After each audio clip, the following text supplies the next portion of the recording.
Ngasi, Republic Day of India, 26 January 2025, Maghagi Taranitoy, Waksingi Kungi Tarit Nipanba, Nongmaizing Namit Lakpada, Jayan Babramagi Wang Paukungi Tauramna, Kwai Punamupu Ahan Bada Taramna, Oksari, Kurumsari. Ngasi sumhausagumna wahang karapangzay. Wahang laukatsage. Ngasigi ahanba oina laukatsariba wahang ngasi Asem Asalata. Hare Krishna aigya kurumzari. Hare Krishna aikogi maikaidagi Asalatabu kurumba taram na uksari. Singha Dhanu Mes Briski Mantra Thabira O Kurumzari. Asalata Mamang da Sutam Zakre Aikoigi WhatsApp number Pizariba Aikoigi Link Tadum Hapsariba number Adda Kangan Bira O Maduda Oina Aikoi share Taujarake Aikoigi YouTube ki platform sidadi Tongan madugi sembagi kudong sabadu Leijadre Sumudana Asalatagi mapamda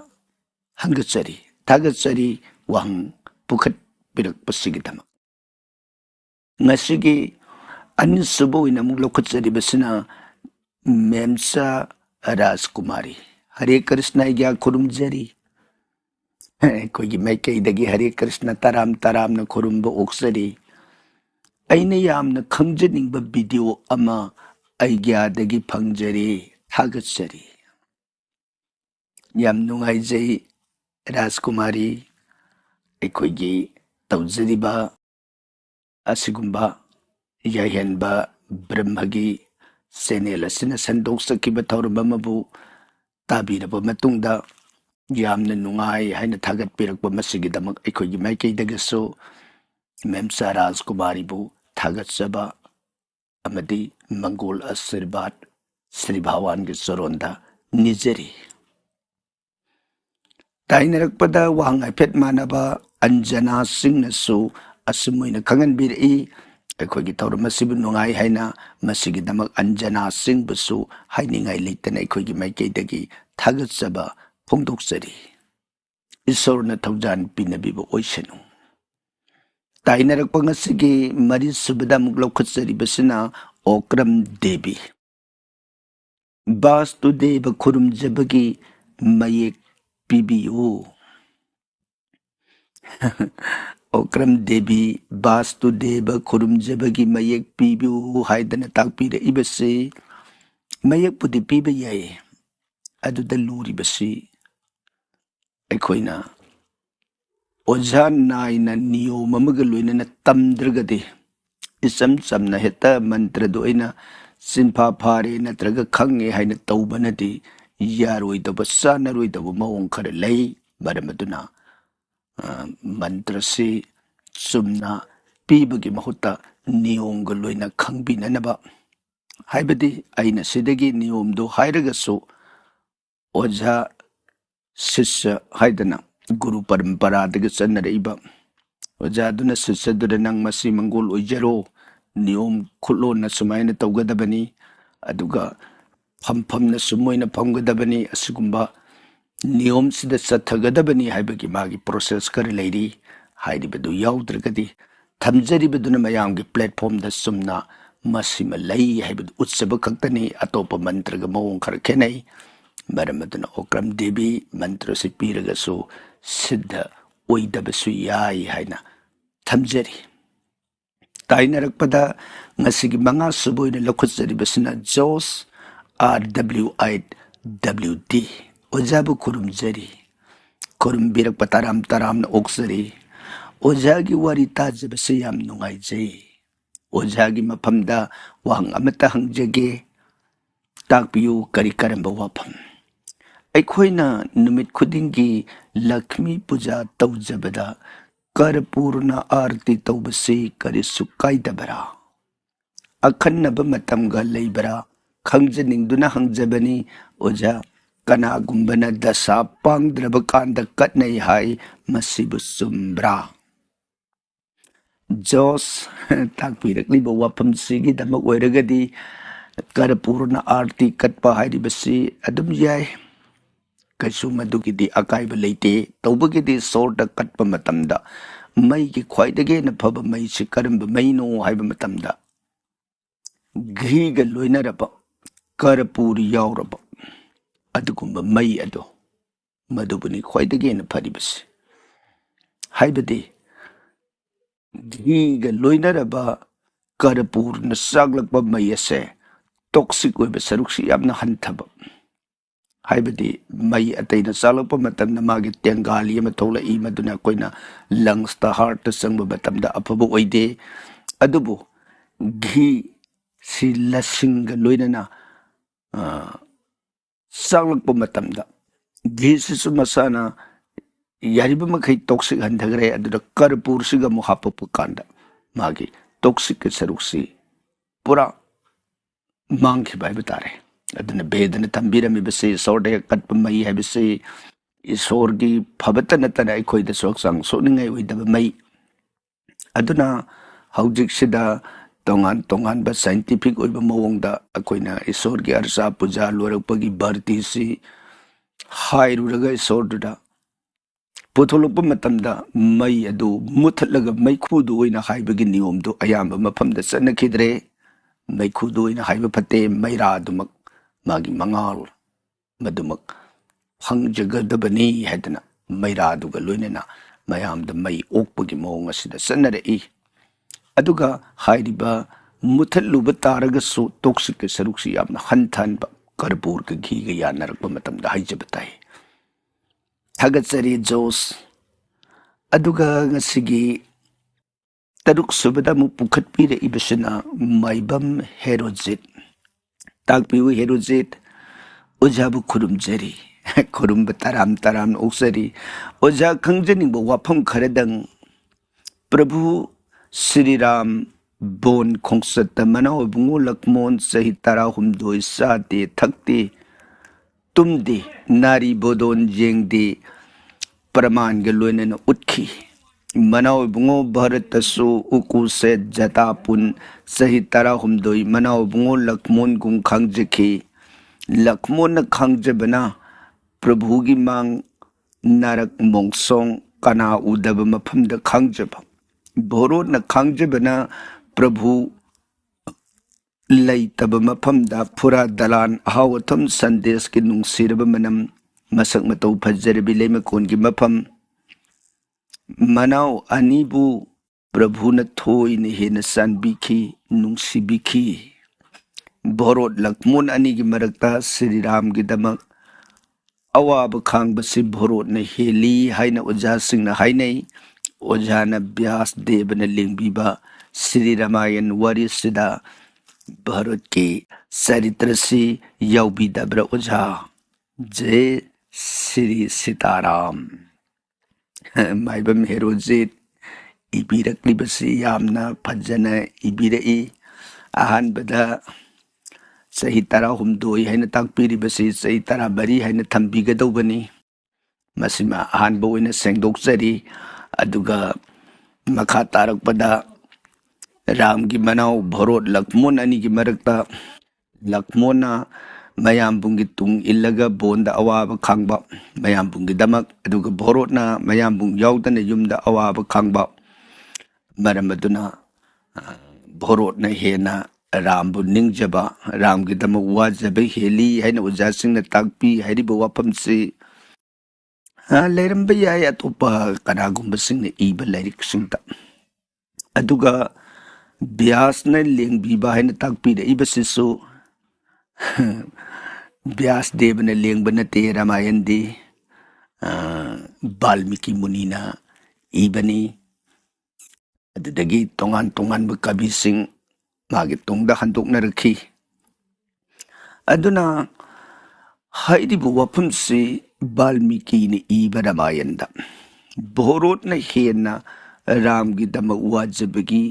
ꯑꯥꯔꯊꯗꯨ ꯂꯩꯇꯦ ꯁꯨꯝ ꯑꯣꯏꯗꯅ ꯊꯝꯖꯒꯦ꯫ हाइबदी भोरोत तुदे सही तराग मरी सादब HYBE वासक तु ngakte मादि सागदोइनी नारी बोदोन जेंगदब नुपीगी माइथोंग जेंगदब HYBE वासक तु भोरोत यौदी मादे अदुम जेंगब यादोइनी मागी हाइबबु मयामबुंगी मतौ तमगा उकू सेटप जता पुब अदुगा मागी नंदीग्राम बोट ब्रिखे मखोंग अदुदा उकू सेट जता पूरीबा अदुगुमना उरु उरादा मोन खांगनरगा मा तुंगे हाइब लेगे हाइब मयामबुंगी तम अदुगा भोरोतु कोनुंग मनुंग संगदोइनी मयामबुंगी खुरुम थम्मिबदो माना नीतिगी अदु इरुजदोइनी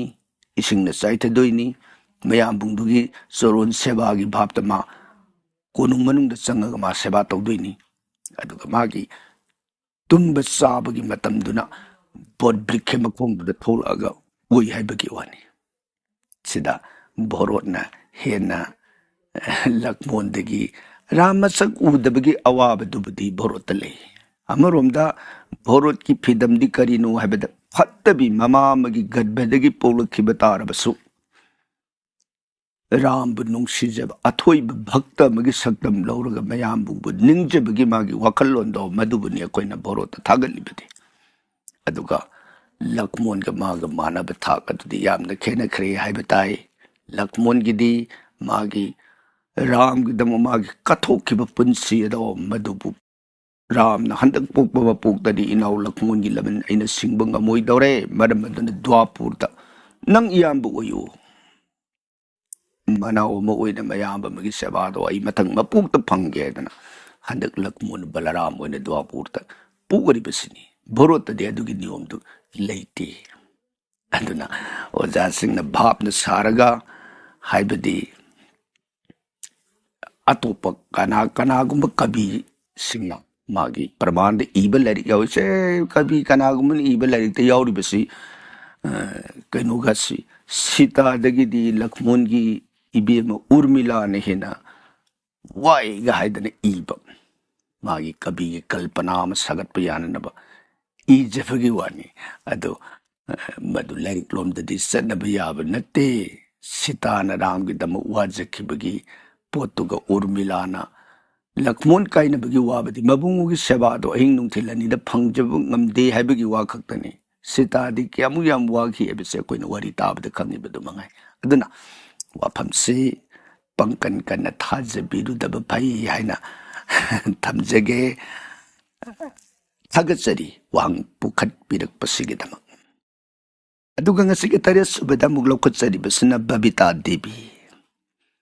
हरे कृष्ण खुरुम जरिए गया हरे कृष्ण अखोगी माइकैदगी खुरुम बिरक तराम तराम न उक्सरी वहंग अमता हंगजगी ताकपियु करी करम वफम फाइरेन पंचमी नुमित करी कचरगा मही फंगबा अइग्या ताकपियु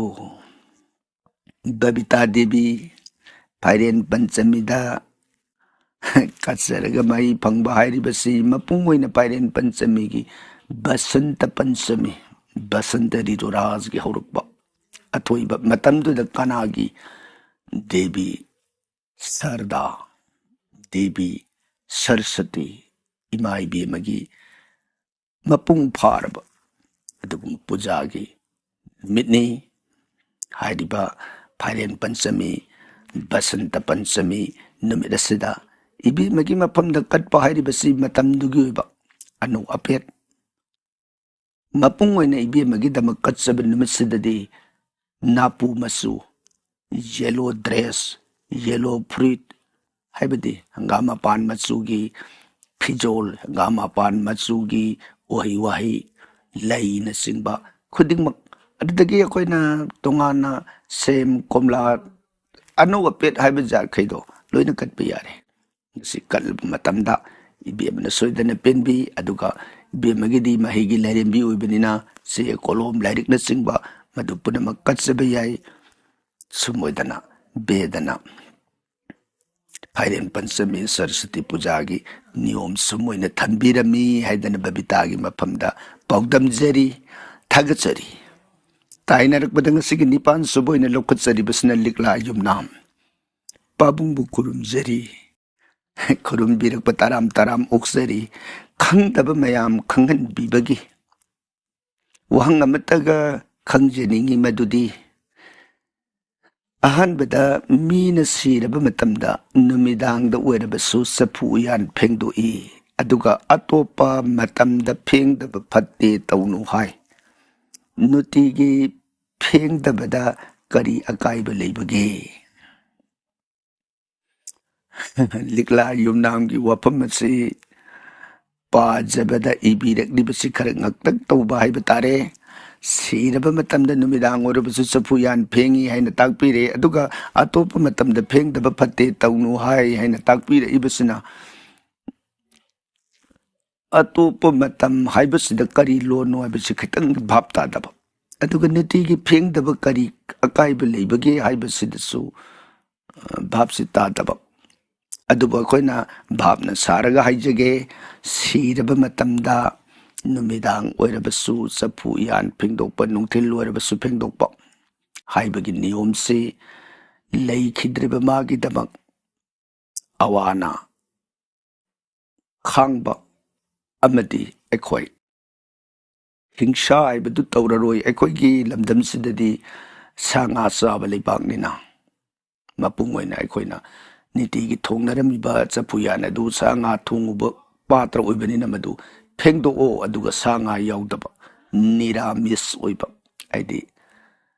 ꯚꯦꯖꯤꯇꯦꯔꯤꯌꯥꯟ ꯑꯣꯏꯕ ꯐꯨꯗꯁꯤꯡ ꯊꯣꯡ ꯊꯥꯛꯅꯅꯕ ꯑꯍꯥꯟꯕꯗ ꯃꯥꯒꯤꯗꯃꯛ ꯑꯩꯈꯣꯏꯅ ꯑꯋꯥꯕ ꯐꯣꯡꯗꯣꯛꯆꯕꯒꯤ ꯋꯥꯐꯝ ꯑꯗꯨꯗ ꯑꯩꯈꯣꯏꯅ ꯆꯐꯨ ꯎꯌꯥꯟ ꯐꯦꯡꯗꯣꯛꯄ ꯑꯗꯨꯒ ꯅꯤꯔꯥꯃꯤꯁ ꯆꯥꯅꯅꯕꯒꯤ ꯋꯥꯐꯝꯁꯤꯗ ꯐꯦꯡꯕꯒꯤ ꯅꯤꯌꯣꯝ ꯑꯁꯤ ꯆꯠꯅꯔꯛꯈꯤꯕꯅꯤ ꯑꯗꯨꯅ ꯅꯤꯇꯤꯒꯤ ꯐꯦꯡꯗꯕꯗ ꯀꯔꯤ ꯀꯥꯏꯕꯒꯦ ꯍꯥꯏꯅ ꯍꯥꯏꯕꯤꯔꯛꯏꯕꯁꯤꯗꯁꯨ ꯑꯃꯨꯛꯇꯪ ꯂꯩꯇꯕ ꯅꯨꯃꯤꯠꯇꯨꯒꯤ ꯐꯦꯡꯈꯤꯕꯗꯣ ꯑꯗꯨꯅ ꯃꯔꯛꯇꯨꯗ ꯑꯗꯨꯝ ꯐꯦꯡꯗꯕ ꯌꯥꯔꯦ ꯀꯩꯁꯨ ꯑꯀꯥꯏꯕ ꯂꯩꯇ꯭ꯔꯦ ꯑꯗꯨꯅ ꯉꯁꯥꯏꯒꯤ ꯑꯍꯥꯟꯕꯒꯤꯗꯨꯃ ꯐꯦꯡꯖꯕꯒꯤ ꯋꯥꯅꯤ ꯅꯤꯇꯤꯒꯤ ꯐꯦꯡꯕꯗꯁꯨ ꯊꯣꯏꯗꯣꯛꯅ ꯀꯥꯏꯗꯦ ꯄꯥꯇ꯭ꯔ ꯍꯥꯏꯕꯁꯤ ꯂꯨꯅ ꯅꯥꯟꯅ ꯊꯣꯡ ꯊꯥꯛꯀꯗꯧꯔꯤꯕꯅꯤ ꯃꯗꯨꯅ ꯖꯤꯕ ꯍꯤꯡꯒꯗꯧꯔꯤꯕꯅꯤ ꯂꯨꯅ ꯅꯥꯟꯅ ꯐꯦꯡꯉꯒ ꯅꯤꯇꯤꯒꯤ ꯇꯧꯖꯕ ꯈ꯭ꯋꯥꯏꯗꯒꯤ ꯍꯦꯟꯅ ꯐꯩ ꯉꯝꯗ꯭ꯔꯒꯁꯨ ꯊꯣꯏꯗꯣꯛꯅ ꯑꯇꯩ ꯃꯇꯝꯗꯗꯤ ꯀꯥꯏꯗꯦ ꯂꯩꯇꯕ ꯃꯇꯝꯗꯗꯤ ꯍꯥꯏꯔꯤꯕ ꯅꯤꯌꯣꯝꯁꯤ ꯐꯩ ꯍꯥꯏꯕꯗꯨ ꯕꯦꯗꯅ ꯊꯝꯕꯤꯔꯝꯕ ꯋꯥꯐꯝ ꯑꯁꯤꯕꯨꯅꯤ ꯆꯠꯅꯔꯤꯕꯁꯤ ꯑꯗꯨꯒ ꯑꯅꯤꯁꯨꯕ ꯑꯣꯏꯅ ꯊꯝꯕꯤꯔꯛꯏꯕꯁꯤꯅ ꯂꯥꯏ ꯈꯨꯔꯨꯝꯕꯒꯤ ꯅꯤꯌꯣꯝ ꯈꯪꯖꯔꯦ ꯅꯨꯃꯤꯠ ꯈꯨꯔꯨꯝꯕꯗꯗꯤ ꯃꯤ ꯑꯌꯥꯝꯕꯅ ꯃꯥꯌꯣꯛꯅꯅ ꯈꯨꯔꯨꯝꯅꯩ ꯑꯣꯏ ꯊꯪꯕ ꯄꯥꯝꯕꯣꯝꯒ ꯇꯥꯏꯅꯕ ꯍꯥꯏꯕꯗꯨ ꯃꯁꯤꯗꯗꯤ ꯀꯝꯗꯧꯕꯅꯣ ꯄꯥꯕꯨꯡꯒꯤ ꯄꯥꯎꯈꯨꯝ ꯉꯥꯏꯖꯔꯤ ꯂꯤꯛꯂꯥ ꯌꯨꯝꯅꯥꯝ ꯆꯨꯝꯃꯤ ꯋꯥꯍꯪꯁꯤꯡꯁꯤ ꯉꯁꯤꯗꯤ ꯏꯕꯤꯔꯛꯄ ꯃꯇꯝꯗ ꯃꯌꯦꯛ ꯆꯥꯡꯅ ꯏꯕꯤꯔꯛꯄ ꯌꯥꯎꯏ ꯑꯗꯨꯕꯨ ꯋꯥꯍꯪꯁꯤ ꯈꯔ ꯌꯥꯝꯕꯗꯒꯤ ꯅꯨꯡꯒꯤ ꯁꯦꯟꯇ꯭ꯔꯦꯜ ꯑꯥꯏꯗꯤꯌꯥꯗꯨ ꯂꯧꯈꯠꯆꯔꯒ ꯁꯝꯂꯞꯅ ꯄꯥꯊꯣꯛꯆꯕꯅꯤ ꯑꯗꯨꯅ ꯇꯥꯛꯄꯤꯔꯛꯂꯤꯕ ꯂꯥꯏ ꯈꯨꯔꯨꯝꯕꯒꯤ ꯅꯤꯌꯣꯝ ꯈꯪꯖꯔꯦ ꯍꯥꯏꯔꯤꯕꯁꯤ ꯅꯍꯥꯟ ꯃꯃꯥꯡꯗ ꯑꯍꯜ ꯂꯃꯟ ꯈꯨꯔꯨꯝꯕ ꯑꯣꯖꯥ ꯒꯨꯔꯨ ꯈꯨꯔꯨꯝꯕ ꯏꯁꯣꯔ ꯈꯨꯔꯨꯝꯕꯒꯤ ꯃꯇꯥꯡꯗ ꯊꯝꯕꯤꯈꯤꯕ ꯋꯥꯐꯝ ꯑꯗꯨꯗꯒꯤ ꯈꯪꯖꯔꯦ ꯍꯥꯏꯕꯅꯤ ꯅꯨꯃꯤꯠꯇꯗꯤ ꯃꯥꯌꯣꯛꯅꯅ ꯈꯨꯔꯨꯝꯃꯤ ꯂꯥꯏ ꯑꯣꯏꯔꯒ ꯀꯔꯤꯒꯤ ꯅꯨꯃꯤꯠꯇ ꯑꯣꯏꯅ ꯈꯨꯔꯨꯝꯗꯕꯅꯣ ꯍꯥꯏꯕꯒꯤ ꯚꯥꯞ ꯑꯗꯨꯗꯅꯤ ꯐꯣꯡꯗꯣꯛꯄꯤꯔꯛꯏꯕꯁꯤ ꯆꯨꯝꯃꯤ ꯂꯤꯛꯂꯥ ꯌꯨꯝꯅꯥꯝ ꯅꯨꯃꯤꯠꯇꯨꯗꯤ ꯃꯥꯒꯤ ꯃꯟꯗꯤꯔ ꯅꯠꯇꯦ ꯍꯥꯏꯖꯔꯤꯕꯁꯤ ꯃꯟꯗꯤꯔ ꯑꯣꯏꯕ ꯃꯥꯒꯤ ꯁꯛꯐꯝꯗꯨ ꯃꯥꯡꯗ ꯎꯔꯕ ꯂꯦꯡꯁꯤꯜꯂꯒ ꯂꯩꯕ ꯃꯐꯝꯗꯨꯗ ꯈꯨꯔꯨꯝꯕꯗꯨꯗꯅꯤ ꯑꯩꯅ ꯑꯣꯏꯅ ꯈꯨꯔꯨꯝꯕ ꯍꯥꯏꯔꯤꯕꯁꯤ ꯅꯨꯃꯤꯠꯇꯨꯗꯤ ꯑꯀꯥꯁꯇ ꯂꯩꯕꯅꯤ ꯑꯀꯥꯁꯇ ꯂꯩꯕ ꯃꯥꯒꯤ ꯈꯣꯡꯐꯝꯗꯨ ꯂꯦꯡꯗꯅ ꯑꯗꯨꯝ ꯂꯩꯕꯁꯨ ꯅꯠꯇꯦ ꯃꯥꯅ ꯆꯠꯈꯤꯗꯣꯏꯅꯤ ꯔꯣꯇꯦꯁꯟꯅꯤ ꯍꯥꯏꯗꯤ ꯃꯥꯅ ꯆꯠꯄꯕꯨ ꯑꯣꯏꯔో ꯄ꯭ꯔꯤꯊꯤꯕꯤꯅ ꯆꯠꯄꯕꯨ ꯑꯣꯏꯔో ꯃꯥꯒꯤ ꯈꯣꯡꯐꯝꯗꯨ ꯂꯦꯡꯗꯅ ꯂꯩꯇꯦ ꯑꯗꯨꯅ ꯅꯨꯃꯤꯠ ꯈꯨꯔꯨꯝꯕ ꯃꯇꯝꯗꯗꯤ ꯑꯩꯈꯣꯏꯅ ꯂꯥꯞꯅ ꯃꯥꯅ ꯁꯤꯡꯅꯅꯤ ꯃꯥꯒꯤ ꯁꯛꯇꯝꯗꯨ ꯌꯦꯡꯖꯔꯒ ꯑꯩꯅ ꯃꯉꯣꯟꯗ ꯃꯥꯌꯣꯛꯅꯅ ꯌꯦꯡꯕ ꯈꯨꯔꯨꯝꯕ ꯃꯇꯝꯗ ꯑꯩꯒꯤ ꯑꯁꯥꯕ ꯁꯣꯔꯅ ꯅꯨꯃꯤꯠꯇ ꯐꯨꯕ ꯉꯝꯃꯣꯏ ꯂꯥꯞꯈ꯭ꯔꯕ ꯃꯐꯝꯅꯤ ꯅꯛꯅꯕꯗꯗꯤ ꯑꯩꯒꯤ ꯁꯣꯔꯗꯨꯅ ꯏꯁꯣꯔꯗ ꯃꯥꯌꯣꯛꯅꯅ ꯈꯨꯔꯨꯝꯕ ꯃꯇꯝꯗ ꯑꯩꯒꯤ ꯁꯣꯔ ꯑꯗꯨꯅ ꯏꯁꯣꯔꯗ ꯐꯨꯔꯒꯗꯤ ꯗꯣꯁ ꯂꯩ ꯍꯥꯏꯕ ꯑꯗꯨꯅ ꯃꯁꯤꯒꯤ ꯈꯦꯟꯅꯕ ꯚꯥꯕ ꯈꯔ ꯂꯩꯕꯅ ꯅꯨꯃꯤꯠ ꯈꯨꯔꯨꯝꯕꯗꯗꯤ ꯂꯥꯞꯅ ꯈꯨꯔꯨꯝꯕꯅꯤ ꯃꯥꯒꯤ ꯃꯟꯗꯤꯔꯁꯨ ꯅꯠꯇꯕꯅꯤꯅ ꯃꯥꯌꯣꯛꯅꯅ ꯈꯨꯔꯨꯝꯕꯒꯤ ꯅꯤꯌꯣꯝ ꯑꯁꯦ ꯆꯠꯅꯈꯤꯕꯅꯤ ꯁꯨꯝꯕꯗꯅ ꯂꯤꯛꯂꯥ ꯌꯨꯝꯅꯥꯝꯒꯤ ꯄꯥꯎꯈꯨꯝ ꯊꯝꯖꯔꯤ ꯑꯗꯨꯒ ꯉꯁꯤꯒꯤ ꯃꯥꯄꯟ ꯁꯨꯕꯗ ꯑꯃꯨꯛ ꯄꯨꯈꯠꯄꯤꯔꯛꯏꯕꯁꯤꯅ ꯅꯤꯄꯥ ꯃꯆꯥ ꯁꯒꯣꯜꯁꯦꯝ ꯍꯔꯦ ꯀ꯭ꯔꯤꯁꯅ ꯑꯣꯖꯥꯕꯨ ꯈꯨꯔꯨꯝꯖꯔꯤ ꯍꯔꯦ ꯀ꯭ꯔꯤꯁꯅ ꯑꯩꯈꯣꯏꯒꯤ ꯃꯥꯏꯀꯩꯗꯒꯤ ꯅꯤꯄꯥ ꯃꯆꯥꯕꯨ ꯇꯔꯥꯝ ꯇꯔꯥꯝꯅ ꯈꯨꯔꯨꯝꯕ ꯑꯣꯛꯆꯔꯤ ꯕꯤꯁ꯭ꯋꯥꯃꯤꯇ꯭ꯔ ꯃꯨꯅꯤꯅ ꯃꯇꯧ ꯀꯔꯝꯅ ꯕ꯭ꯔꯥꯍ꯭ꯃꯟ ꯑꯣꯏꯈꯤꯕꯅꯣ ꯁꯨꯒꯥꯏꯅ ꯇꯥꯛꯄꯤꯔꯛꯎ ꯅꯤꯄꯥ ꯃꯆꯥ ꯌꯥꯝꯅ ꯐꯖꯕ ꯋꯥꯍꯪ ꯄꯨꯈꯠꯄꯤꯔꯛꯏ ꯋꯥꯔꯤ ꯑꯁꯤ ꯍꯌꯦꯡ ꯃꯍꯥꯚꯥꯔꯠꯀꯤ ꯋꯥꯔꯤ ꯃꯔꯛꯇ ꯌꯥꯎꯔꯛꯑꯒꯗꯕ ꯋꯥꯔꯤ ꯃꯇꯥꯡꯅꯤ ꯑꯗꯨꯕꯨ ꯍꯧꯖꯤꯛꯁꯤꯗ ꯃꯥꯡꯖꯧꯅꯅ ꯈꯪꯕꯤꯅꯤꯡꯕꯗꯒꯤ ꯄꯨꯈꯠꯄꯤꯔꯛꯑꯕꯅꯤꯅ ꯌꯥꯝꯅ ꯀꯣꯏꯊꯣꯛꯅꯗꯤ ꯊꯝꯖꯔꯔꯣꯏ ꯀꯔꯤꯒꯤꯅꯣ ꯉꯁꯤꯁꯦ ꯋꯥꯍꯪ ꯈꯔ ꯌꯥꯝꯕꯅꯤꯅ ꯁꯝꯂꯞꯅ ꯊꯝꯖꯔꯝꯒꯦ ꯕꯤꯁ꯭ꯋꯥꯃꯤꯇ꯭ꯔ ꯃꯨꯅꯤ ꯑꯁꯤ ꯀꯟꯌꯥꯀꯨꯁ ꯍꯥꯏꯅ ꯀꯧꯕ ꯂꯩꯕꯥꯛ ꯑꯗꯨꯒꯤ ꯃꯅꯨꯡꯗ ꯄꯥꯜꯂꯝꯕ ꯒꯥꯙꯤ ꯍꯥꯏꯕꯗꯨꯒꯤ ꯃꯆꯥꯅꯤꯄꯥꯅꯤ ꯈꯦꯇ꯭ꯔꯤ ꯅꯤꯡꯊꯧꯅꯤ ꯃꯥꯅ ꯕꯣꯟ ꯃꯦꯔꯤꯒ꯭ꯌꯥ ꯂꯥꯛꯄ ꯃꯇꯝꯗ ꯚꯁꯤꯁꯊ ꯃꯨꯅꯤꯒꯤ ꯇꯄꯥꯁꯔꯣꯝ ꯌꯧꯔꯛꯄꯗ ꯚꯁꯤꯁꯊ ꯃꯨꯅꯤꯒꯤ ꯁꯟꯕꯤ ꯅꯟꯗꯤꯅꯤ ꯀꯥꯃꯙꯦꯅꯨꯒꯤ ꯃꯆꯥꯏꯕꯦꯝ ꯑꯗꯨ ꯃꯗꯨꯒꯤ ꯁꯛꯇꯤ ꯎꯔꯨꯕꯗꯒꯤ ꯁꯟꯕꯤꯗꯨ ꯃꯉꯣꯟꯗ ꯄꯤꯔꯣ ꯁꯤꯅꯤ ꯚꯁꯤꯁꯊꯅ ꯁꯟꯕꯤꯁꯤ ꯑꯩꯒꯤ ꯁꯟꯕꯤ ꯅꯠꯇꯦ ꯂꯥꯏꯒꯤ ꯁꯟꯕꯤꯅꯤ ꯑꯩꯉꯣꯟꯗ ꯂꯣꯌꯣꯁꯤꯟꯅꯕꯅꯤ ꯑꯗꯨꯅ ꯑꯩꯅꯗꯤ ꯉꯝꯗꯦ ꯃꯍꯥꯔꯥꯖꯅ ꯄꯥꯝꯕꯤꯔꯒꯗꯤ ꯁꯟꯕꯤ ꯃꯆꯥꯁꯤꯗ ꯍꯥꯏꯅꯕꯤꯌꯨ ꯁꯟꯕꯤꯁꯤꯅ ꯌꯥꯔꯒ ꯄꯨꯕꯤꯈꯣ ꯌꯥꯗ꯭ꯔꯒꯗꯤ ꯑꯩꯅꯗꯤ ꯉꯝꯗꯦ ꯂꯥꯏꯒꯤ ꯁꯟꯅꯤ ꯃꯇꯥꯡꯗꯨꯗ ꯍꯩ ꯅꯪꯗꯤ ꯀꯩꯁꯨ ꯂꯩꯇꯕ ꯇꯄꯁꯤ ꯑꯃꯅ ꯑꯩꯅ ꯉꯥꯡꯕ ꯋꯥꯗ ꯊꯑꯣꯏ ꯎꯁꯤꯠꯇꯕ ꯅꯪ ꯅꯅꯥꯛ ꯂꯩꯔꯗꯤ ꯅꯪꯉꯣꯟꯗꯩ ꯄꯤꯌꯨ ꯍꯥꯏꯗ꯭ꯔꯗꯤ ꯂꯥꯏ ꯍꯥꯏꯗꯨꯗꯤ ꯎꯅ ꯉꯝꯄꯣꯠꯇꯦ ꯄꯤꯌꯨ ꯃꯗꯩꯗ ꯑꯩ ꯄꯤꯕ ꯉꯝꯃꯣꯏ ꯍꯥꯏꯕꯗꯒꯤ ꯑꯗꯨꯗꯤ ꯅꯝꯗꯅ ꯐꯥꯔ ꯄꯨꯔꯅꯤ ꯍꯥꯏꯗꯅ ꯑꯗꯨꯗ ꯚꯁꯤꯁꯊꯅ ꯅꯟꯗꯤꯅꯤꯗꯨꯅ ꯃꯨꯅꯤꯗꯦꯕ ꯑꯩ ꯀꯩꯗꯧꯖꯧꯒꯦ ꯅꯪꯅ ꯑꯄꯥꯝꯕ ꯇꯧ ꯃꯇꯝꯗꯨꯗ ꯁꯟꯕꯤꯗꯨꯅ ꯐꯝꯕ ꯍꯥꯏꯅ ꯈꯣꯡꯉꯛꯄꯗ ꯕꯤꯁ꯭ꯋꯥꯃꯤꯇ꯭ꯔ ꯃꯨꯅꯤꯅ ꯅꯤꯡꯊꯧꯁꯤꯅ ꯄꯣꯔꯛꯏꯕ ꯃꯥꯒꯤ ꯂꯥꯟꯃꯤ ꯃꯌꯥꯝꯁꯤꯗ ꯃꯊꯛꯇ ꯂꯥꯟꯃꯤ ꯑꯃꯒ ꯅꯤꯄꯥ ꯇꯔꯥ ꯈꯨꯠꯂꯥꯏ ꯄꯥꯏꯕ ꯁꯛꯇꯤ ꯂꯩꯕ ꯆꯣꯡꯊꯣꯛꯑꯒ ꯃꯌꯥꯝꯗꯨ ꯄꯨꯂꯞ ꯑꯣꯏꯅ ꯐꯨꯒꯥꯏꯔꯒ ꯇꯥꯟꯈ꯭ꯔꯦ ꯕꯤꯁ꯭ꯋꯥꯃꯤꯇ꯭ꯔꯗꯨ ꯏꯀꯥꯏꯔꯦ ꯑꯗꯨꯗꯒꯤ ꯃꯥꯁꯤ ꯑꯩꯅ ꯅꯤꯡꯊꯧꯅꯦꯅ ꯆꯥꯎꯔꯨꯔꯤꯕꯁꯤꯗꯤ ꯀꯩꯁꯨ ꯂꯩꯇꯕ ꯇꯄꯁꯤ ꯂꯥꯏꯅꯤꯡꯕ ꯕ꯭ꯔꯥꯍ꯭ꯃꯣꯟ ꯑꯃꯅ ꯑꯩꯉꯣꯟꯗꯒꯤ ꯒꯨꯜ ꯍꯦꯟꯈ꯭ꯔꯦ ꯑꯗꯨꯅ ꯑꯩ ꯉꯁꯤ ꯃꯈꯩꯗꯒꯤ ꯑꯩꯁꯨ ꯕ꯭ꯔꯥꯍ꯭ꯃꯣꯟ ꯑꯣꯏꯔꯅꯤ ꯕ꯭ꯔꯥꯍ꯭ꯃꯣꯟ ꯑꯣꯏꯔꯒꯗꯤ ꯅꯤꯡꯊꯧꯗꯒꯤ ꯍꯦꯟꯅ ꯒꯨꯜ ꯂꯩ ꯑꯗꯨꯅ ꯑꯩ ꯕ꯭ꯔꯥꯍ꯭ꯃꯣꯟ ꯑꯣꯏꯗꯕ ꯌꯥꯗ꯭ꯔꯦ ꯍꯥꯏꯅ ꯃꯥꯁꯦ ꯇꯣꯞ ꯇꯧꯈꯤꯕ ꯃꯥꯒꯤ ꯇꯣꯞꯇ ꯀꯨꯏꯔꯕꯒꯤ ꯇꯨꯡꯗ ꯆꯍꯤ 1,000 ꯀꯌꯥꯅꯤ ꯃꯥꯅ ꯇꯧꯈꯤꯕ ꯇꯣꯞꯁꯦ ꯃꯗꯨꯒꯤ ꯇꯨꯡꯗꯨꯗ ꯕ꯭ꯔꯍ꯭ꯃꯥ ꯀꯧꯕ ꯗꯦꯕꯇꯥ ꯂꯥꯛꯇꯅ ꯅꯪꯅ ꯌꯥꯗꯕ ꯅꯤꯌꯣꯝ ꯑꯃꯕꯨ ꯄꯤꯅꯕꯤꯌꯨ ꯑꯩꯅ ꯀꯟꯅ ꯍꯥꯏꯔꯕꯅꯤꯅ ꯅꯪꯒꯤ ꯗꯦꯍꯦꯁꯤ ꯁꯨꯗꯣꯟ ꯇꯧꯕꯤꯔꯒꯦꯅ ꯑꯗꯨꯝ ꯑꯣꯏꯗꯅ ꯕ꯭ꯔꯍ꯭ꯃꯥꯅ ꯃꯥꯁꯦ ꯕ꯭ꯔꯥꯍ꯭ꯃꯟ ꯑꯣꯟꯊꯣꯛꯄꯤꯔꯝꯕꯅꯤ ꯑꯁꯤꯒꯨꯝꯕ ꯃꯥꯒꯤ ꯋꯥꯔꯤꯁꯤ ꯌꯥꯝꯅ ꯄꯥꯛ ꯆꯥꯎꯅ ꯂꯩ ꯃꯐꯝꯁꯤꯗ ꯁꯝꯄꯠꯅ ꯅꯤꯄꯥ ꯃꯆꯥ ꯁꯒꯣꯜꯁꯦꯝꯒꯤ ꯄꯥꯎꯈꯨꯝ ꯊꯝꯖꯔꯤ ꯇꯥꯏꯅꯔꯛꯄꯗ ꯉꯁꯤꯒꯤ 10 ꯁꯨꯕꯗ ꯂꯧꯈꯠꯆꯔꯤꯕ ꯋꯥꯍꯪ ꯑꯁꯤꯅ ꯕ꯭ꯔꯨꯇꯦꯜ ꯎꯛꯋꯦ ꯇꯥꯛꯄꯤꯌꯨ ꯕ꯭ꯔꯨꯇꯦꯜ ꯑꯩꯒ꯭ꯌꯥꯅ ꯅꯆꯥꯒꯤ ꯄꯥꯎꯈꯨꯝ ꯄꯤꯕꯤꯔꯛꯄꯒꯤꯗꯃꯛ ꯊꯥꯒꯠꯆꯔꯤ ꯑꯩꯈꯣꯏꯕꯨ ꯅꯨꯡꯁꯤꯅ ꯊꯥꯒꯠꯄꯤꯔꯛꯄ ꯑꯩꯈꯣꯏꯒꯤ ꯃꯥꯏꯀꯩꯗꯒꯤꯁꯨ ꯕ꯭ꯔꯨꯇꯦꯜ ꯎꯛꯋꯦꯕꯨ ꯊꯥꯒꯠꯆꯕ ꯐꯣꯡꯗꯣꯛꯆꯔꯤ ꯚꯥꯞ ꯇꯥꯗꯕ ꯋꯥꯐꯝ ꯑꯃꯇꯪ ꯍꯪꯒꯠꯆꯔꯤ ꯃꯗꯨꯗꯤ ꯇꯥꯛꯄꯤꯌꯨ ꯀꯔꯤ ꯀꯔꯝꯕ ꯃꯇꯥꯡꯗ ꯑꯣꯏꯕꯤꯔꯕꯅꯣ ꯁꯥꯕꯤꯇ꯭ꯔꯤ ꯕ꯭ꯔꯇ ꯇꯧꯕꯗ ꯄꯨꯖꯥ ꯇꯧꯕꯒꯤ ꯋꯥꯐꯝꯁꯤ ꯚꯥꯞ ꯇꯥꯍꯟꯕꯤꯌꯨ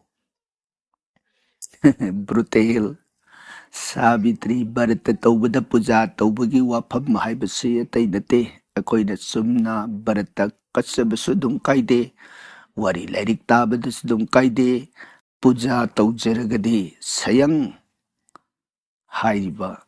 ꯁꯥꯕꯤꯇ꯭ꯔꯤ ꯁꯩꯇꯕꯥꯟ ꯑꯅꯤꯗꯨꯃꯛ ꯀꯧꯒꯗꯣꯏꯅꯤ ꯑꯩꯈꯣꯏꯅ ꯄꯨꯖꯥ ꯑꯃ ꯍꯦꯛ ꯇꯧꯕ ꯃꯇꯝꯗ ꯇꯉꯥꯏ ꯐꯗꯅ ꯑꯩꯅ ꯅꯤꯡꯖꯔꯤꯕ ꯏꯁꯣꯔ ꯑꯗꯣ ꯃꯥꯡꯗ ꯀꯧꯕ ꯑꯕꯥꯍꯟ ꯇꯧꯒꯅꯤ ꯑꯕꯥꯍꯟ ꯇꯧꯔꯕ ꯃꯇꯨꯡꯗ ꯃꯥꯒꯤ ꯄꯥꯏꯗꯖꯟ ꯃꯈꯣꯡ ꯃꯈꯨꯠ ꯁꯦꯡꯅꯅꯕ ꯏꯁꯤꯡ ꯊꯛꯅꯅꯕ ꯏꯁꯤꯡ ꯑꯗꯨꯗꯒꯤ ꯍꯩꯔꯨꯛ ꯍꯩꯔꯥꯗꯣ ꯍꯛꯊꯦꯡꯅꯅ ꯃꯥꯕꯨ ꯄꯨꯖꯥ ꯀꯠꯀꯗꯣꯏꯅꯤ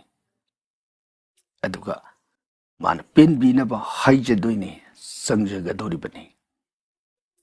ꯑꯗꯨꯅ ꯉꯁꯥꯏꯒꯤ ꯑꯩꯅ ꯇꯧꯔꯤꯕ ꯕ꯭ꯔꯇꯗꯨ ꯚꯥꯞꯅ ꯂꯥꯝꯃꯒ ꯇꯧꯕꯗꯒꯤꯗꯤ ꯄꯨꯖꯥꯗꯨ ꯍꯛꯊꯦꯡꯅꯅ ꯇꯧꯕꯤꯔꯒꯗꯤ ꯍꯦꯟꯅ ꯃꯄꯨꯡ ꯐꯥꯏ ꯍꯥꯏꯅ ꯊꯝꯖꯕꯅꯤ. ꯄꯨꯖꯥꯁꯤꯅ ꯇꯧꯕꯤꯕ ꯇꯥꯔꯒꯗꯤ ꯘꯇꯁꯊꯥꯄꯟ ꯒꯣꯠ ꯂꯤꯡꯈꯠꯀꯅꯤ. ꯕ꯭ꯔꯥꯍ꯭ꯃꯣꯟ ꯑꯅꯛꯄ ꯈꯨꯗꯣꯡ ꯆꯥꯒꯗꯕ ꯑꯃꯗ ꯇꯧꯍꯟꯕꯤꯌꯨ. ꯒꯣꯠ ꯄꯨꯖꯥ ꯂꯤꯡꯈꯠꯀꯅꯤ. ꯒꯣꯠ ꯄꯨꯖꯥ ꯂꯤꯡꯈꯠꯀꯗꯧꯔꯤꯕꯗꯤ ꯀꯔꯤꯒꯤꯅꯣ ꯍꯥꯏꯕꯗ ꯒꯣꯠ ꯍꯥꯏꯕꯁꯤ ꯕ꯭ꯔꯍ꯭ꯃꯥ ꯕꯤꯁꯅꯨ ꯃꯍꯦꯁꯣꯔ ꯗꯦꯕꯇꯥ ꯑꯍꯨꯝꯒꯤ ꯁꯛꯇꯝꯅꯤ. ꯑꯗꯨꯅ ꯑꯍꯨꯝꯗꯨꯅ ꯁꯥꯈꯤ ꯑꯣꯏꯗꯅ ꯄꯟꯆꯗꯦꯕꯇꯥ ꯁꯥꯈꯤ ꯑꯣꯏꯍꯟꯗꯅ ꯑꯗꯨꯗꯒꯤ ꯁꯥꯕꯤꯇ꯭ꯔꯤꯒꯤ ꯐꯤꯗꯥ ꯑꯃ, ꯁꯩꯇꯕꯥꯟꯒꯤ ꯐꯤꯗꯥ ꯑꯃ, ꯖꯣꯡꯒꯤ ꯐꯤꯗꯥ ꯑꯃ, ꯐꯤꯗꯥ ꯑꯃꯃꯝ ꯇꯧꯗꯅ ꯃꯗꯨꯗ ꯃꯥꯒꯤ ꯄꯣꯠꯆꯝ ꯆꯩꯔꯝ ꯌꯥꯎꯒꯗꯕ ꯅꯤꯌꯣꯝ ꯃꯌꯥꯝ ꯑꯃ ꯂꯩꯔꯦ. ꯑꯗꯨꯒ ꯄꯨꯖꯥ ꯑꯁꯤ ꯀꯠꯄ ꯂꯣꯏꯔꯕ ꯃꯇꯨꯡꯗ ꯈꯣꯡꯅꯥꯡ ꯕꯣꯠ ꯄꯥꯝꯕꯤ, ꯁꯅꯥ ꯈꯣꯡꯅꯥꯡ ꯅꯠꯇꯕ ꯕꯣꯠ ꯕ꯭ꯔꯤꯛꯁ, ꯈꯣꯡꯅꯥꯡ ꯕꯣꯠ ꯍꯥꯏꯕꯗꯣ, ꯃꯥꯒꯤ ꯄꯥꯝꯕꯤ ꯃꯈꯣꯡꯗ ꯆꯠꯂꯒ ꯅꯠꯇ꯭ꯔꯒꯅ ꯈꯣꯡꯅꯥꯡ ꯕꯣꯠꯇꯨꯒꯤ ꯃꯁꯥ ꯑꯃ ꯂꯧꯖꯔꯨꯔꯒ ꯑꯩꯅ ꯀꯔꯤꯒꯨꯝꯕ ꯒꯝꯂꯥꯒꯨꯝꯕ ꯑꯃꯗ ꯈꯪꯗꯦ ꯍꯥꯞꯄꯤꯔꯒ ꯈꯣꯡꯅꯥꯡ ꯕꯣꯠꯁꯤꯒꯤ ꯑꯀꯣꯏꯕꯁꯤꯗ ꯀꯣꯏꯖꯒꯗꯣꯏꯅꯤ. ꯎꯄꯥꯟ ꯃꯈꯣꯡꯗꯨꯗ ꯆꯠꯂꯒ ꯇꯧꯕꯅꯗꯤ ꯍꯦꯟꯅ ꯐꯩ. ꯑꯗꯨꯕꯨ ꯈꯨꯗꯣꯡ ꯆꯥꯗ꯭ꯔꯒꯗꯤ ꯃꯁꯥꯗꯨꯃ ꯂꯧꯕꯤꯔꯒ ꯃꯐꯝꯗꯨꯗ ꯖꯤꯕꯟꯌꯥꯁ, ꯑꯪꯒꯟꯌꯥꯁ, ꯀꯔꯅ꯭ꯌꯥꯁꯅꯆꯤꯡꯕ ꯇꯧꯕꯤꯔꯒ ꯃꯥꯒꯤ ꯊꯋꯥꯏ ꯍꯥꯞꯄꯤꯔꯒ ꯕꯣꯠ ꯃꯈꯣꯡꯗ ꯀꯣꯏꯖꯕ, ꯃꯥꯒꯤ ꯄꯨꯟꯁꯤ ꯅꯨꯡꯁꯥꯡꯕ ꯃꯒꯣꯟꯗꯣ ꯅꯤꯖꯕ. ꯑꯗꯨꯅ ꯍꯥꯏꯔꯤꯕ ꯄꯨꯖꯥꯒꯤ ꯅꯤꯌꯣꯝꯁꯤ ꯂꯩ. ꯃꯔꯝ ꯑꯗꯨꯅ ꯇꯧꯕꯤꯔꯤꯕꯗꯨꯗ ꯍꯦꯟꯅ ꯃꯄꯨꯡ ꯐꯥꯅꯅꯕꯒꯤ ꯋꯥꯐꯝ ꯑꯗꯨꯕꯨꯅꯤ ꯍꯥꯏꯅ ꯕ꯭ꯔꯨꯇꯦꯜ ꯎꯛꯋꯦꯒꯤ ꯃꯐꯝꯗ ꯊꯝꯖꯔꯤ. ꯇꯥꯏꯅꯔꯛꯄꯗ ꯉꯁꯤꯒꯤ 12 ꯁꯨꯕꯗ ꯂꯧꯈꯠꯆꯔꯤꯕꯁꯤꯅ ꯊꯝꯕꯥꯜ ꯇꯣꯝꯕꯤ ꯂꯥꯏꯁ꯭ꯔꯝ. ꯊꯥꯒꯠꯆꯔꯤ ꯑꯩꯈꯣꯏꯒꯤ ꯃꯥꯏꯀꯩꯗꯒꯤꯁꯨ ꯊꯝꯕꯥꯜ ꯇꯣꯝꯕꯤ. ꯎꯆꯤ ꯎꯇꯤꯟꯒꯤ ꯋꯥꯔꯤ ꯉꯥꯏꯖꯔꯤ. ꯎꯇꯤꯟ ꯎꯆꯤꯒꯤ ꯉꯥꯔꯤ ꯉꯥꯏꯖꯔꯤ ꯍꯥꯏꯅ ꯇꯥꯛꯄꯤꯕ ꯑꯗꯨꯗꯤ ꯉꯥꯏꯕꯤꯈꯣ. ꯑꯗꯨꯒ ꯌꯨꯝꯁꯥꯔꯣꯟ ꯃꯟꯇ꯭ꯔꯗꯨ ꯑꯩꯒꯤ ꯋꯥꯆꯦꯞꯇ ꯊꯥꯕꯤꯔꯛꯎ. ꯅꯤꯇꯤꯒꯤ ꯇꯧꯒꯗꯕ ꯅꯨꯃꯤꯠꯇꯨꯁꯨ ꯇꯥꯛꯄꯤꯔꯛꯎ. ꯊꯝꯕꯥꯜ ꯇꯣꯝꯕꯤ ꯃꯊꯛꯇꯁꯨ ꯊꯝꯖꯈ꯭ꯔꯦ. ꯌꯨꯝꯁꯥꯔꯣꯟꯒꯤ ꯋꯥꯐꯝ ꯑꯁꯤꯗꯤ ꯋꯥꯆꯞꯇ ꯊꯥꯔꯛꯄꯅ ꯁꯤද්ධ ꯑꯣꯏꯒꯅꯤ ꯍꯥꯏꯅ ꯅꯤꯡꯗꯦ. ꯃꯥꯒꯤ ꯃꯟꯇ꯭ꯔꯗꯨꯗ ꯅꯠꯇꯕ ꯈꯨꯂꯣꯟ ꯁꯥꯗꯣꯟ ꯅꯤꯌꯣꯝ ꯈꯔ ꯂꯩ. ꯑꯗꯨꯒ ꯄꯨꯖꯥꯗꯤ ꯅꯤꯇꯤꯒꯤ ꯇꯧꯒꯗꯕꯅꯤ. ꯑꯃꯨꯛꯇꯪ ꯃꯥꯒꯤ ꯄꯣꯠꯂꯝꯗꯨ ꯀꯠꯆꯔꯒ ꯇꯧꯈꯤꯕꯗꯨꯅ ꯑꯃꯅꯤ. ꯑꯗꯨꯒ ꯃꯥꯒꯤ ꯅꯣꯡꯃꯒꯤ ꯑꯣꯏꯅ ꯑꯌꯨꯛ ꯅꯠꯇ꯭ꯔꯒ ꯅꯨꯃꯤꯗꯥꯡ ꯋꯥꯏꯒꯤ ꯃꯇꯝꯗ ꯃꯥꯒꯤ ꯈꯨꯔꯨꯝꯖꯕꯒꯤ ꯃꯟꯇ꯭ꯔꯗꯨ 12 ꯍꯟꯅ ꯀꯔꯃꯥꯂꯥꯒꯤ ꯅꯤꯌꯣꯝꯗ ꯂꯤꯛ ꯄꯥꯏꯔꯒ ꯆꯠꯄꯒꯤ ꯃꯑꯣꯡꯗ, ꯃꯗꯨ ꯑꯩꯅ ꯈꯨꯠꯁꯦ ꯑꯃ ꯑꯅꯤꯅ ꯈꯨꯕꯤ ꯈꯨꯗꯣꯝꯕꯤ ꯊꯦꯛꯑꯒ ꯊꯤꯕꯁꯨ ꯌꯥꯗ꯭ꯔꯤ. ꯃꯥꯒꯤ 11ꯁꯤ ꯑꯗꯨꯒꯤ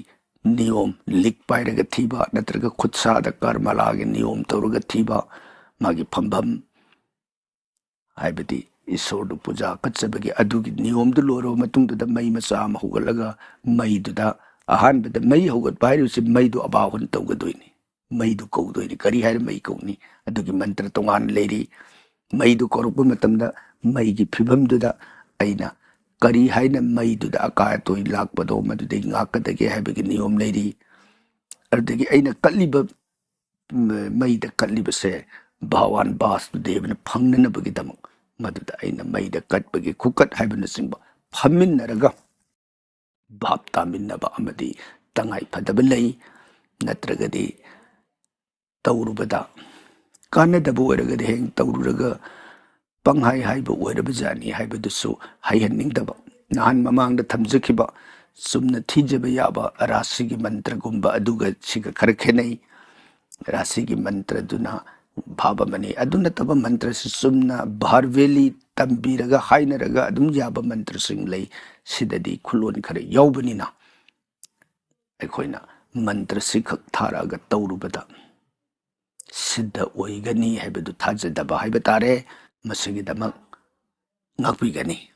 ꯀꯔꯤꯒꯨꯝꯕꯗ ꯍꯦꯟꯅ ꯄꯥꯝꯕꯤꯔꯒꯗꯤ ꯑꯃꯨꯛꯇꯪ ꯂꯦꯡꯕꯤꯔꯛꯂꯒ ꯅꯠꯇ꯭ꯔꯒꯅ ꯀꯔꯤ ꯍꯥꯏꯅꯤ ꯈꯨꯗꯣꯡ ꯆꯥꯒꯗꯕ ꯌꯦꯡꯅꯔꯒ ꯍꯥꯏꯔꯤꯕ ꯃꯟꯇ꯭ꯔꯁꯤ ꯚꯥꯞ ꯇꯥꯃꯤꯟꯅꯕ ꯅꯠꯇ꯭ꯔꯒꯗꯤ ꯀꯥꯟꯅꯔꯣꯏꯗꯕꯒꯤ ꯚꯥꯞ ꯑꯗꯨꯕꯨꯅꯤ ꯍꯥꯏꯅ ꯊꯝꯖꯔꯤ. ꯊꯥꯒꯠꯆꯔꯤ.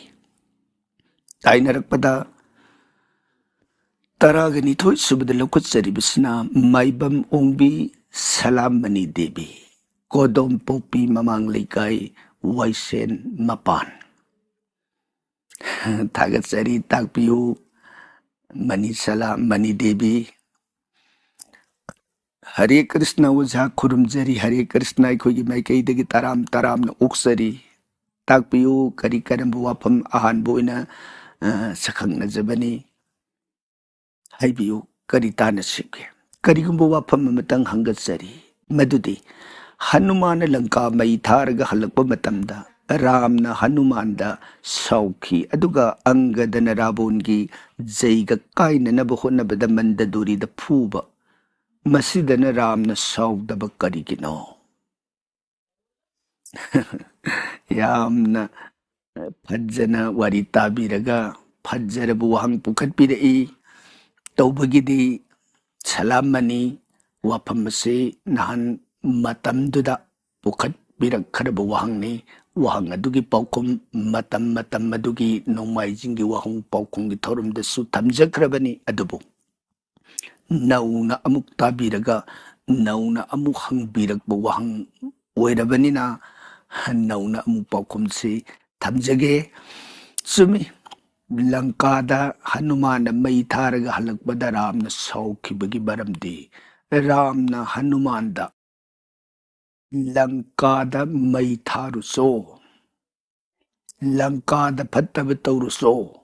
Haiba Karigumba Yatangamata Piki Benate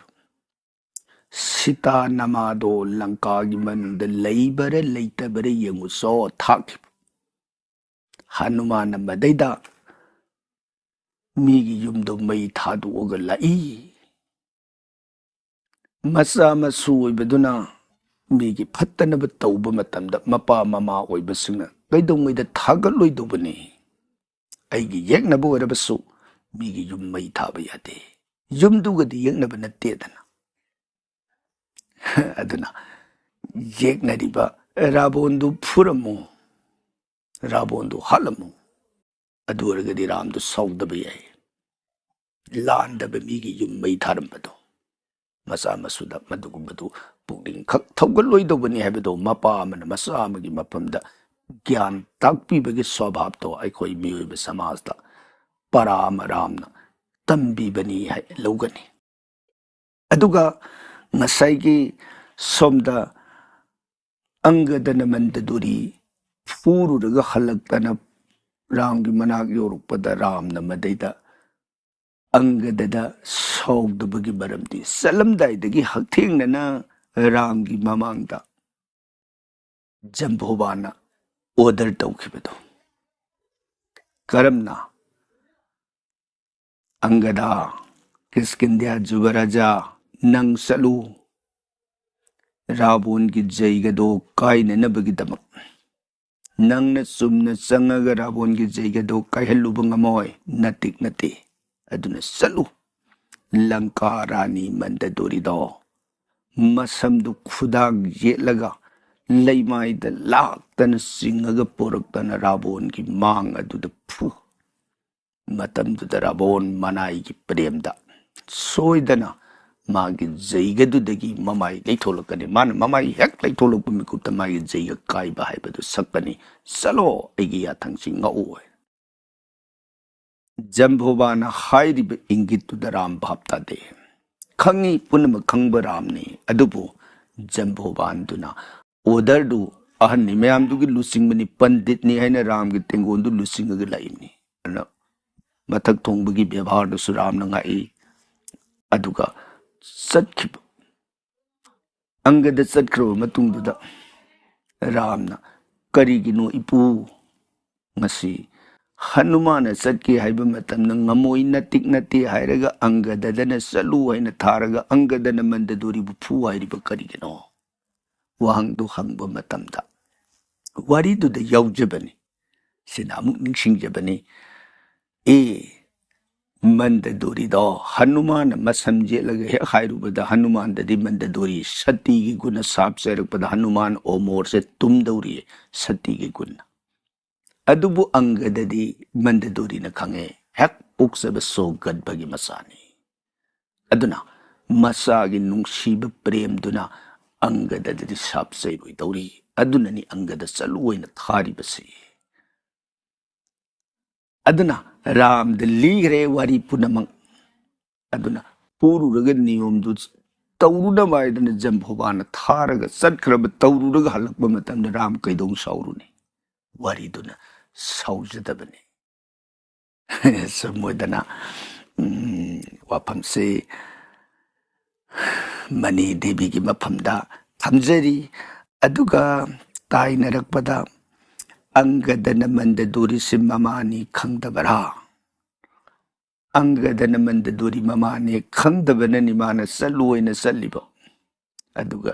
ꯆꯤꯡ ꯐꯨ ꯑꯣꯏꯅ ꯐꯨꯔꯤꯕꯗꯣ ꯑꯗꯨꯗ ꯃꯥ ꯀꯔꯤꯒꯨꯝꯕ ꯄ꯭ꯔꯦꯝ ꯑꯃꯠꯇ ꯂꯩꯇꯦ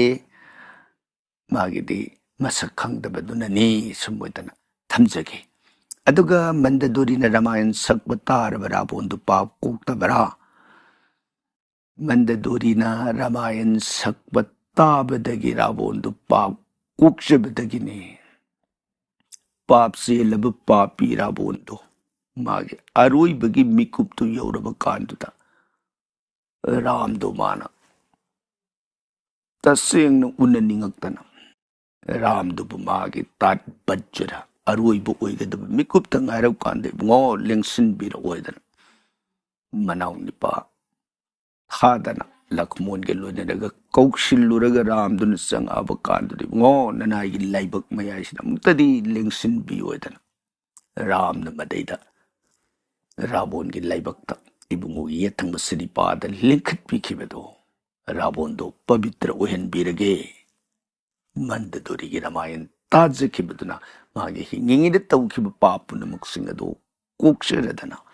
ꯏꯕꯨꯡꯉꯣꯅ ꯔꯥꯕꯣꯟꯒꯤ ꯃꯊꯛꯇ ꯂꯤꯡꯈꯠꯄꯤꯈꯤꯕꯗꯨꯅꯤ ꯃꯗꯨ ꯄꯥꯞ ꯀꯣꯛꯄꯒꯤ ꯑꯆꯧꯕ ꯃꯔꯝ ꯑꯃꯅꯤ ꯑꯣꯖꯥꯕꯨ ꯑꯃꯨꯛꯀꯁꯨ ꯍꯟꯅ ꯈꯨꯔꯨꯝꯖꯔꯤ ꯑꯩꯈꯣꯏꯒꯤ ꯃꯥꯏꯀꯩꯗꯒꯤꯁꯨ ꯇꯔꯥꯝꯅ ꯈꯨꯔꯨꯝꯕ ꯑꯣꯛꯆꯔꯤ ꯇꯥꯏꯅꯔꯛꯄꯗ ꯉꯁꯤꯒ 13 ꯁꯨꯕꯗ ꯂꯧꯈꯠꯆꯔꯤꯕꯁꯤꯅ ꯒꯣꯄꯤꯅꯥꯊ ꯁꯔꯃ ꯇꯥꯛꯄꯤꯌꯨ ꯒꯣꯄꯤꯅꯥꯊ ꯀꯔꯤ ꯀꯔꯝꯕ ꯋꯥꯐꯝ ꯑꯩꯒ꯭ꯌꯥꯒꯤ ꯋꯥꯔꯤ ꯊꯥꯒꯠꯄꯤꯔꯛꯈꯤꯔꯣꯏꯗꯔꯥ ꯒꯣꯄꯤꯅꯥꯊ ꯋꯥꯔꯤꯁꯤ ꯅꯍꯥꯟ ꯃꯃꯥꯡꯗ ꯍꯥꯏꯖꯈꯤꯕꯗꯨꯅꯤ ꯁ꯭ꯇꯨꯗꯤꯑꯣꯒꯤ ꯈꯨꯗꯣꯡ ꯆꯥꯗꯕ ꯈꯔꯅ ꯃꯔꯝ ꯑꯣꯏꯗꯅ ꯃꯇꯝ ꯈꯔꯒꯤ ꯑꯣꯏꯅ ꯂꯦꯞꯆꯈꯤꯕ ꯇꯥꯔꯤ ꯃꯁꯤꯒꯤꯗꯃꯛ ꯄꯨꯛꯆꯦꯜ ꯆꯥꯎꯅ ꯉꯥꯛꯄꯤꯅꯅꯕ ꯅꯣꯂꯨꯛꯆꯔꯤ ꯇꯥꯏꯅꯔꯛꯄꯗ ꯉꯁꯤꯒꯤ 13 ꯁꯨꯕꯗ ꯂꯧꯈꯠꯆꯔꯤꯕ ꯋꯥꯍꯪ ꯑꯁꯤꯅ ꯔꯟꯖꯤꯇꯥ ꯈꯦꯇ꯭ꯔꯤ ꯇꯥꯛꯄꯤꯔꯛꯂꯤꯕꯁꯤ ꯔꯟꯖꯤꯇꯥꯅ ꯚꯔꯠ ꯇꯧꯕꯁꯤ ꯀꯔꯤ ꯑꯃꯠꯇ ꯆꯥꯕ ꯊꯛꯄ ꯌꯥꯗꯕ꯭ꯔꯥ ꯑꯃꯨꯛꯇ ꯍꯥꯏꯕꯤꯔꯛꯎ ꯔꯟꯖꯤꯇꯥ ꯈꯦꯇ꯭ꯔꯤ ꯚꯔꯠ ꯇꯧꯕꯁꯤ ꯆꯥꯕ ꯌꯥꯕ ꯌꯥꯗꯕꯒꯤ ꯋꯥꯐꯝꯁꯤꯗ ꯚꯔꯠꯇ ꯍꯥꯏꯕꯒꯤ ꯑꯥꯔꯊꯁꯤ ꯑꯍꯥꯟꯕꯗ ꯊꯝꯖꯈꯤꯒꯦ ꯚꯔꯠꯇ ꯍꯥꯏꯕꯗꯤ ꯋꯥꯁꯛ ꯑꯃ ꯉꯥꯛꯇꯨꯅ ꯂꯩꯕ ꯍꯥꯏꯕ ꯑꯩꯅ ꯎꯄꯕꯥꯁ ꯆꯔꯥ ꯍꯦꯟꯕ ꯍꯥꯏꯕꯗꯨ ꯑꯣꯏꯔꯒꯗꯤ ꯑꯩ ꯀꯔꯤꯝꯇ ꯆꯥꯔꯔꯣꯏꯗꯧꯕ ꯑꯗꯨꯅ ꯚꯔꯠꯇ ꯎꯄꯕꯥꯁ ꯍꯥꯏꯕꯁꯤ ꯄꯨꯜꯂꯛꯄ ꯃꯇꯝꯗ ꯑꯩ ꯆꯥꯗꯕꯒꯤ ꯋꯥꯁꯛ ꯑꯗꯨ ꯉꯥꯛꯀꯦ ꯍꯥꯏꯕ ꯃꯥꯒꯤ ꯋꯥꯁꯛꯇꯨ ꯉꯥꯛꯅꯅꯕꯒꯤꯗꯃꯛ ꯆꯥꯗꯕꯅꯤꯅ ꯀꯔꯤꯝꯇ ꯆꯥꯗꯕ ꯇꯥꯔꯦ ꯑꯩ ꯃꯧꯅ ꯚꯔꯠꯇ ꯇꯧꯒꯦ ꯃꯧꯅ ꯍꯥꯏꯕꯗꯤ ꯋꯥ ꯉꯥꯡꯗꯕꯒꯤ ꯚꯔꯠꯇ ꯋꯥꯁꯛ ꯑꯗꯨ ꯉꯥꯛꯀꯦ ꯍꯥꯏꯕ ꯇꯥꯔꯒꯗꯤ ꯃꯥ ꯆꯥꯕ ꯌꯥꯏ ꯏꯁꯤꯡ ꯊꯛꯄ ꯌꯥꯏ ꯈꯨꯗꯤꯡꯃꯛ ꯇꯧꯕ ꯌꯥꯏ ꯁꯨꯝꯅꯒꯤ ꯃꯥꯅ ꯇꯧꯔꯣꯏꯗꯕ ꯋꯥꯁꯛꯇꯤ ꯋꯥ ꯉꯥꯡꯗꯕ ꯑꯗꯨ ꯈꯛꯇꯅꯦ ꯑꯗꯨꯅ ꯚꯔꯠ ꯑꯁꯤ ꯆꯥꯛ ꯆꯥꯗꯕꯒꯤ ꯚꯔꯠꯇ ꯇꯧꯕꯤꯒꯦ ꯍꯥꯏꯕ ꯇꯥꯔꯒꯗꯤ ꯅꯨꯃꯤꯠ ꯑꯗꯨꯃꯒꯤ ꯑꯣꯏꯅ ꯀꯔꯤꯃꯠꯇ ꯆꯥꯕꯤꯗꯕ ꯆꯥꯛ ꯅꯠꯇꯕ ꯄꯣꯠ ꯑꯃ ꯆꯥꯔꯒꯗꯤ ꯊꯛꯑꯒꯗꯤ ꯑꯩꯒꯤ ꯒꯔꯚꯗ ꯄꯣꯠ ꯑꯃꯗꯤ ꯌꯧꯗꯧꯔꯦꯗꯅ ꯌꯧꯔꯒꯗꯤ ꯑꯩꯅ ꯆꯥꯗꯕꯒꯤ ꯚꯔꯠꯇ ꯉꯥꯛꯀꯦ ꯍꯥꯏꯕꯗꯨ ꯐꯦꯜ ꯑꯣꯏꯔꯦ ꯍꯥꯏꯖꯕ ꯇꯥꯏ ꯑꯗꯨꯒ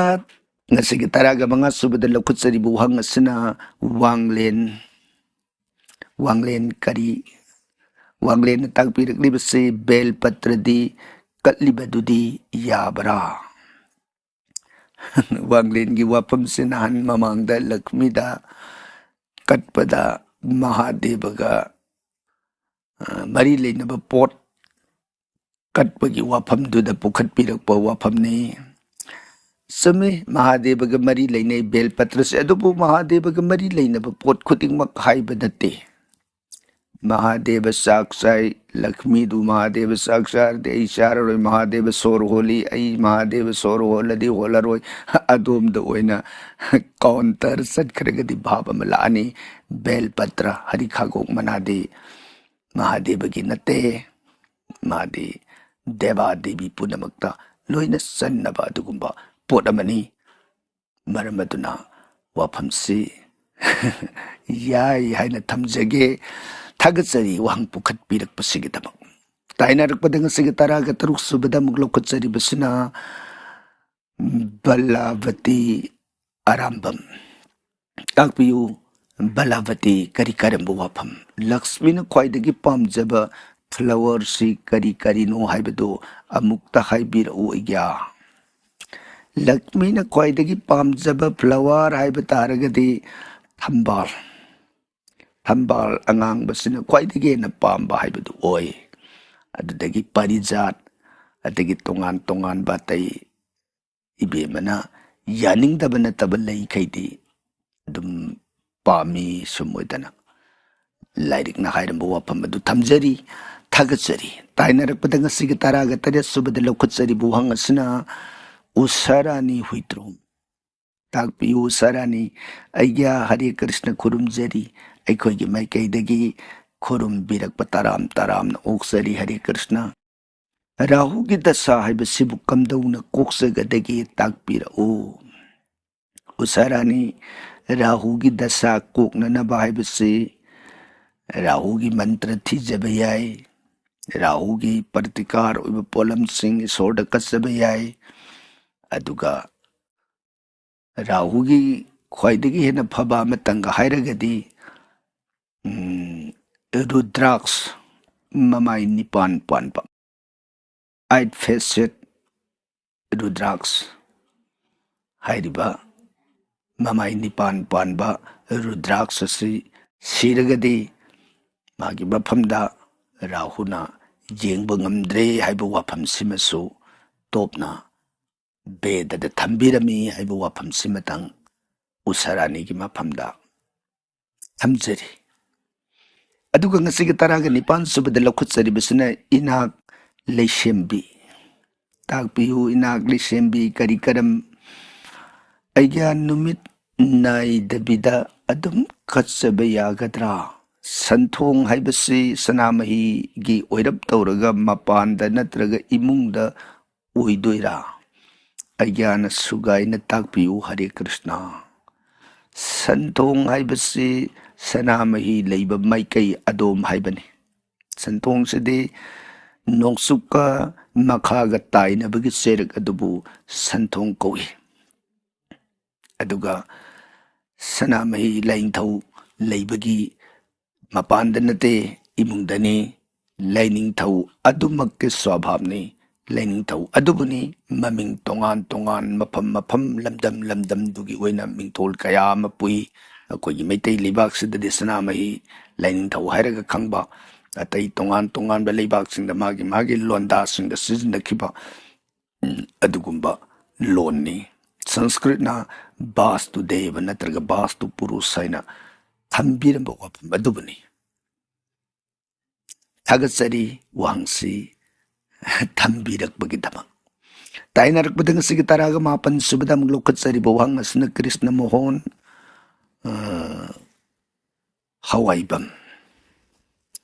ꯇꯥꯛꯄꯤꯌꯨ ꯀ꯭ꯔꯤꯁꯅ ꯃꯣꯍꯟ ꯍꯔꯦ ꯀ꯭ꯔꯤꯁꯅ ꯑꯩꯒ꯭ꯌꯥ ꯈꯨꯔꯨꯝꯖꯔꯤ ꯅꯅꯥꯏꯅ ꯍꯔꯦ ꯀ꯭ꯔꯤꯁꯅ ꯑꯩꯈꯣꯏꯒꯤ ꯃꯥꯏꯀꯩꯗꯒꯤ ꯈꯨꯔꯨꯝꯕꯤꯔꯛꯄ ꯇꯔꯥꯝꯅ ꯑꯣꯛꯆꯔꯤ ꯁ꯭ꯔꯤ ꯚꯒꯋꯥꯟꯅ ꯃꯇꯝ ꯆꯨꯞꯄꯒꯤ ꯀ꯭ꯔꯤꯁꯅ ꯃꯣꯍꯟ ꯍꯋꯥꯏꯕꯝꯒꯤ ꯃꯪꯒꯣꯜ ꯑꯥꯁꯤꯔꯕꯥꯗ ꯄꯤꯅꯕꯤꯕ ꯑꯣꯏꯁꯅꯨ ꯍꯥꯏꯗꯅ ꯚꯒꯋꯥꯟꯒꯤ ꯆꯔꯣꯟꯗ ꯊꯧꯅꯤꯖꯔꯤ ꯇꯥꯏꯅꯔꯛꯄꯗ ꯉꯁꯤꯒꯤ 10 ꯁꯨꯕꯗ ꯂꯧꯈꯠꯆꯔꯤꯕꯁꯤꯅ ꯂꯤꯛꯂꯥ ꯌꯨꯝꯅꯥꯝ ꯇꯥꯛꯄꯤꯌꯨ ꯂꯤꯛꯂꯥ ꯀꯔꯤ ꯀꯔꯝꯕ ꯋꯥꯐꯝ ꯕꯥꯁꯇꯨꯗꯦꯕ ꯈꯨꯔꯨꯝꯖꯔꯤ ꯄꯥꯕꯨꯡꯕꯨꯁꯨ ꯈꯨꯔꯨꯝꯖꯔꯤ ꯑꯩꯈꯣꯏꯒꯤ ꯃꯥꯏꯀꯩꯗꯒꯤ ꯈꯨꯔꯨꯝꯕꯤꯔꯛꯄ ꯇꯔꯥꯝ ꯑꯣꯛꯆꯔꯤ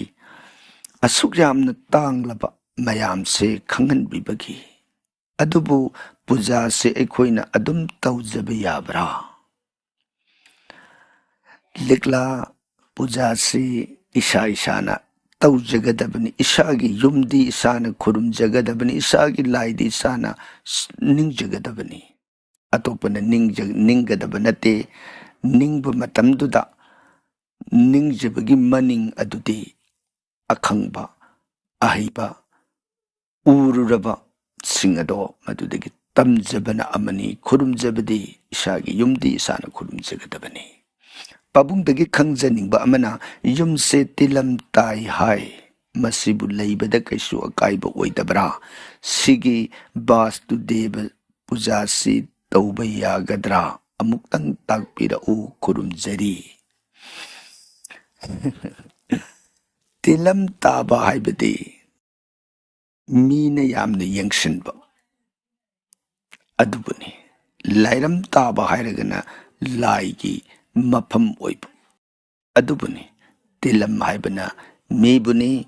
ꯑꯗꯨꯒ ꯂꯥꯏꯔꯝ ꯍꯥꯏꯕꯗꯨꯅ ꯂꯥꯏꯕꯨꯅꯤ꯫ ꯇꯤꯂꯝ ꯂꯥꯏꯔꯝ ꯈꯨꯗꯤꯡꯃꯛ ꯉꯁꯥꯏ ꯌꯥꯔꯒꯅ ꯊꯩꯗꯣꯛꯄꯤꯒꯅꯤ, ꯊꯩꯗꯣꯛꯄꯒꯤ ꯈꯨꯗꯣꯡ ꯆꯥꯕꯗꯨ ꯂꯩꯔꯔꯣꯏꯗꯕ ꯑꯣꯏꯔꯒꯗꯤ ꯕꯥꯁꯇꯨꯗꯦꯕ ꯚꯒꯋꯥꯟꯁꯦ ꯃꯉꯣꯟꯗ ꯇꯥꯏꯅꯔꯒ, ꯕꯨꯡꯉꯣ ꯑꯩꯒꯤꯗꯤ ꯃꯁꯤ ꯈꯨꯗꯣꯡ ꯆꯥꯕꯗꯨ ꯂꯩꯔꯣꯏꯗꯧꯔꯦ, ꯑꯗꯨꯅ ꯃꯁꯤ ꯂꯥꯏꯒꯤ ꯂꯥꯏꯔꯝ ꯑꯣꯏꯔꯕꯁꯨ ꯃꯤꯒꯤ ꯇꯤꯂꯝ ꯑꯣꯏꯔꯕꯁꯨ ꯄꯨꯝꯅꯃꯛ ꯑꯗꯣ ꯑꯩꯒꯤ ꯈꯨꯗꯣꯡ ꯆꯥꯗꯕꯁꯤ ꯏꯕꯨꯡꯉꯣꯅꯁꯨ ꯎꯕꯤꯔꯤꯕꯗꯨꯅꯤ, ꯑꯗꯨꯅ ꯏꯕꯨꯡꯉꯣꯅ ꯅꯅꯥꯏꯒꯤ ꯑꯋꯥ ꯑꯅꯥ ꯂꯥꯛꯀꯗꯕ ꯄꯨꯝꯅꯃꯛꯇꯒꯤ ꯉꯥꯛꯄꯤꯌꯨ, ꯆꯣꯔꯣꯟꯗꯅ ꯑꯩꯅ ꯆꯪꯖꯔꯤ, ꯑꯐꯕ ꯃꯪꯒꯣꯟꯁꯨ ꯄꯤꯅꯕꯤꯌꯨ ꯍꯥꯏꯗꯅ ꯃꯐꯝꯗ ꯆꯪꯖꯒꯗꯕꯅꯤ꯫ ꯃꯁꯤꯕꯨꯅꯤ ꯕꯥꯁꯇꯨ ꯄꯨꯔꯨꯁ, ꯕꯥꯁꯇꯨ ꯗꯦꯕ ꯈꯨꯔꯨꯝꯖꯕ ꯍꯥꯏꯖꯔꯤꯕꯁꯤ꯫ ꯊꯥꯒꯠꯆꯔꯤ, ꯂꯤꯛꯂꯥ꯫ ꯇꯥꯏꯅꯔꯛꯄꯗ ꯉꯁꯤꯒꯤ 22 ꯁꯨꯕꯗ ꯂꯧꯈꯠꯆꯔꯤꯕ ꯋꯥꯍꯪ ꯑꯁꯤꯅ ꯔꯣꯁꯅꯤ ꯍꯨꯏꯗ꯭ꯔꯣꯝ꯫ ꯇꯥꯛꯄꯤꯌꯨ ꯔꯣꯁꯅꯤ, ꯀꯔꯤ ꯀꯔꯝꯕ ꯋꯥꯐꯝ? ꯍꯔꯦ ꯀ꯭ꯔꯤꯁꯅ ꯑꯣꯖꯥꯕꯨ ꯊꯥꯒꯠꯆꯔꯤ꯫ ꯑꯩꯈꯣꯏꯒꯤ ꯃꯥꯏꯀꯩꯗꯒꯤ ꯇꯔꯥꯝꯅ ꯊꯥꯒꯠꯄꯤꯔꯛꯄ ꯑꯣꯛꯆꯔꯤ, ꯍꯔꯦ ꯀ꯭ꯔꯤꯁꯅ꯫ ꯑꯁꯨꯛ ꯃꯃꯜ ꯌꯥꯝꯂꯕ ꯌꯨꯝꯁꯥꯔꯣꯟ ꯁꯣꯏꯕꯒꯤ ꯄ꯭ꯔꯇꯤꯀꯥꯔ ꯇꯥꯛꯄꯤꯔꯛꯄ ꯑꯣꯖꯥ, ꯑꯩꯒꯤꯁꯨ ꯈꯔ ꯁꯣꯏꯔꯦ, ꯑꯗꯨꯝ ꯁꯦꯝꯗꯣꯛꯄ ꯉꯝꯗ꯭ꯔꯤꯕ ꯐꯥꯎꯕ ꯎꯄꯥꯏ ꯊꯤꯖꯕꯅꯤ, ꯑꯗꯨꯕꯨ ꯉꯁꯤꯗꯤ ꯏꯁꯣꯔꯅ ꯑꯣꯖꯥꯕꯨ ꯊꯦꯡꯅꯍꯟꯕꯤꯗꯨꯅ ꯃꯔꯤꯛ ꯆꯨꯝꯅ ꯇꯥꯛꯄꯤꯔꯦ, ꯑꯃꯨꯛꯀ ꯍꯟꯅ ꯈꯨꯔꯨꯝꯖꯔꯤ, ꯍꯔꯦ ꯀ꯭ꯔꯤꯁꯅ꯫ ꯑꯩꯈꯣꯏꯒꯤ ꯃꯥꯏꯀꯩꯗꯒꯤ ꯈꯨꯔꯨꯝꯕꯤꯔꯛꯄ ꯇꯔꯥꯝꯅ ꯑꯣꯛꯆꯔꯤ, ꯊꯥꯒꯠꯄꯤꯔꯛꯄꯒꯤꯁꯨ ꯊꯥꯒꯠꯆꯕ ꯐꯣꯡꯗꯣꯛꯆꯔꯤ꯫ ꯇꯥꯏꯅꯔꯛꯄꯗ ꯉꯁꯤꯒꯤ 22 ꯁꯨꯕꯗ ꯂꯧꯈꯠꯆꯔꯤꯕ ꯋꯥꯍꯪ ꯑꯁꯤꯅ ꯁꯔꯣꯙꯅꯤ ꯑꯣꯏꯅꯥꯝ꯫ ꯑꯣꯖꯥꯕꯨ ꯊꯥꯒꯠꯆꯔꯤ, ꯍꯟꯅ ꯈꯨꯔꯨꯝꯖꯔꯤ꯫ ꯑꯩꯈꯣꯏꯒꯤ ꯃꯥꯏꯀꯩꯗꯒꯤ ꯊꯥꯒꯠꯆꯔꯤ, ꯈꯨꯔꯨꯝꯕꯤꯔꯛꯄ ꯇꯔꯥꯝꯅ ꯑꯣꯛꯆꯔꯤ꯫ ꯑꯣꯟꯊꯣꯛꯅ ꯃꯃꯜ ꯌꯥꯝꯂꯕ ꯄꯥꯎꯇꯥꯛ ꯀꯌꯥ ꯊꯥꯒꯠꯄꯤꯔꯛꯄ ꯍꯥꯏꯅꯤꯡꯉꯥꯏ ꯂꯩꯇꯅ ꯅꯨꯡꯉꯥꯏꯖꯩ꯫ ꯁ꯭ꯔꯤ ꯀ꯭ꯔꯤꯁꯅꯅ ꯊꯧꯖꯥꯟꯕꯤꯕ ꯑꯣꯏꯁꯅꯨ꯫ ꯁꯔꯣꯙꯅꯤ ꯑꯣꯏꯅꯥꯝ ꯑꯩꯈꯣꯏꯕꯨ ꯋꯥꯡꯅ ꯊꯥꯒꯠꯄꯤꯔꯛꯄ ꯑꯃꯗꯤ ꯁ꯭ꯔꯤ ꯚꯒꯋꯥꯟꯒꯤ ꯊꯧꯖꯥꯟ ꯐꯪꯕꯤꯅꯅꯕꯒꯤ ꯃꯪꯒꯣꯜ ꯑꯁꯤꯔꯕꯥꯗ ꯄꯤꯅꯕꯤꯔꯛꯄ ꯑꯣꯟꯊꯣꯛꯅ ꯅꯨꯡꯉꯥꯏꯖꯩ꯫ ꯑꯩꯈꯣꯏꯒꯤ ꯃꯥꯏꯀꯩꯗꯒꯤꯁꯨ ꯁꯔꯣꯙꯅꯤꯒꯤ ꯃꯥꯏꯀꯩꯗ ꯁ꯭ꯔꯤ ꯚꯒꯋꯥꯟꯒꯤ ꯊꯧꯖꯥꯜ ꯄꯤꯅꯕꯤꯕ ꯑꯣꯏꯁꯅꯨ ꯍꯥꯏꯗꯅ ꯚꯒꯋꯥꯟꯒꯤ ꯆꯔꯣꯟꯗ ꯊꯧꯅꯤꯖꯔꯤ꯫ ꯇꯥꯏꯅꯔꯛꯄꯗ ꯉꯁꯤꯒꯤ 23 ꯁꯨꯕꯗ ꯂꯧꯈꯠꯆꯔꯤꯕ ꯋꯥꯍꯪ ꯑꯁꯤꯅ ꯁꯣꯃꯣꯂꯥ ꯊꯤꯉꯣꯝ꯫ ꯇꯥꯛꯄꯤꯌꯨ ꯁꯣꯃꯣꯂꯥ, ꯀꯔꯤ ꯀꯔꯝꯕ ꯋꯥꯐꯝ? ꯍꯔꯦ ꯀ꯭ꯔꯤꯁꯅ ꯑꯩꯒ ꯈꯨꯔꯨꯝꯖꯔꯤ꯫ ꯑꯩꯈꯣꯏꯒꯤ ꯃꯥꯏꯀꯩꯗꯒꯤ ꯈꯨꯔꯨꯝꯕꯤꯔꯛꯄ ꯇꯔꯥꯝꯅ ꯑꯣꯛꯆꯔꯤ, ꯍꯔꯦ ꯀ꯭ꯔꯤꯁꯅ꯫ ꯃꯃꯜ ꯌꯥꯝꯂꯕ ꯀꯌా ꯇꯥꯛꯄꯤꯔꯤ꯫ ꯑꯩꯒ ꯌꯨꯝꯒꯤ ꯄꯨꯖꯥ ꯇꯧꯕꯁꯤ ꯑꯐꯕ ꯅꯨꯃꯤꯠ ꯌꯦꯡꯂꯒ ꯇꯧꯒꯗ꯭ꯔꯥ, ꯅꯠꯇ꯭ꯔꯒ ꯍꯦꯛꯇ ꯇꯧꯕ ꯌꯥꯕ꯭ꯔꯥ? ꯏꯁꯥꯅ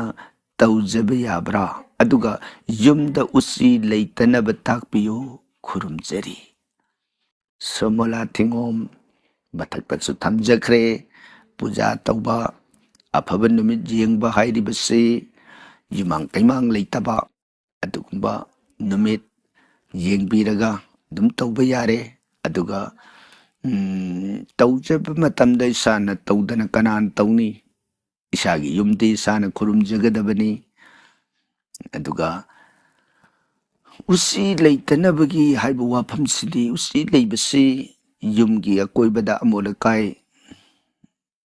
ꯄꯣꯠ ꯃꯌꯥꯝ ꯑꯃ ꯄꯩꯁꯤꯟꯕ ꯊꯝꯖꯤꯟꯕ ꯇꯧꯔꯒꯁꯨ ꯎꯆꯤ ꯂꯩꯕ ꯌꯥꯎꯏ꯫ ꯑꯗꯨꯒ ꯀꯔꯤꯒꯨꯝꯕꯗ ꯌꯨꯝ ꯑꯗꯨꯗ ꯌꯨꯝꯗꯨꯕꯨ ꯀꯣꯟꯕꯤꯔꯤꯕ ꯏꯁꯣꯔꯗꯨꯅ ꯋꯥꯔꯧꯔꯛꯑꯕ, ꯅꯨꯡꯉꯥꯏꯔꯛꯇ꯭ꯔꯕ ꯃꯇꯝꯗꯨꯗ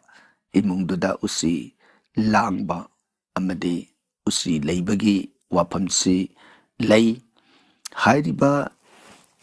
ꯅꯤꯌꯣꯝꯁꯤꯡ ꯑꯁꯤ ꯂꯩꯇ꯭ꯔꯕ, ꯑꯃꯣꯠ ꯑꯀꯥꯏꯁꯨ ꯂꯩꯇ꯭ꯔꯕ, ꯑꯗꯨꯒ ꯌꯨꯝꯒꯤ ꯏꯁꯣꯔꯗꯨꯅꯁꯨ ꯄꯦꯟꯗꯕꯒꯤ ꯃꯑꯣꯡ ꯂꯩꯇ꯭ꯔꯕ ꯑꯗꯨ ꯑꯣꯏꯔꯒꯗꯤ ꯎꯆꯤꯗꯨ ꯃꯇꯣꯝꯇ ꯂꯩꯖꯈꯤꯔꯣꯏ ꯑꯗꯨꯒ ꯀꯔꯤꯒꯨꯝꯕ ꯃꯗꯨꯗ ꯂꯩꯔꯛꯑꯒꯗꯤ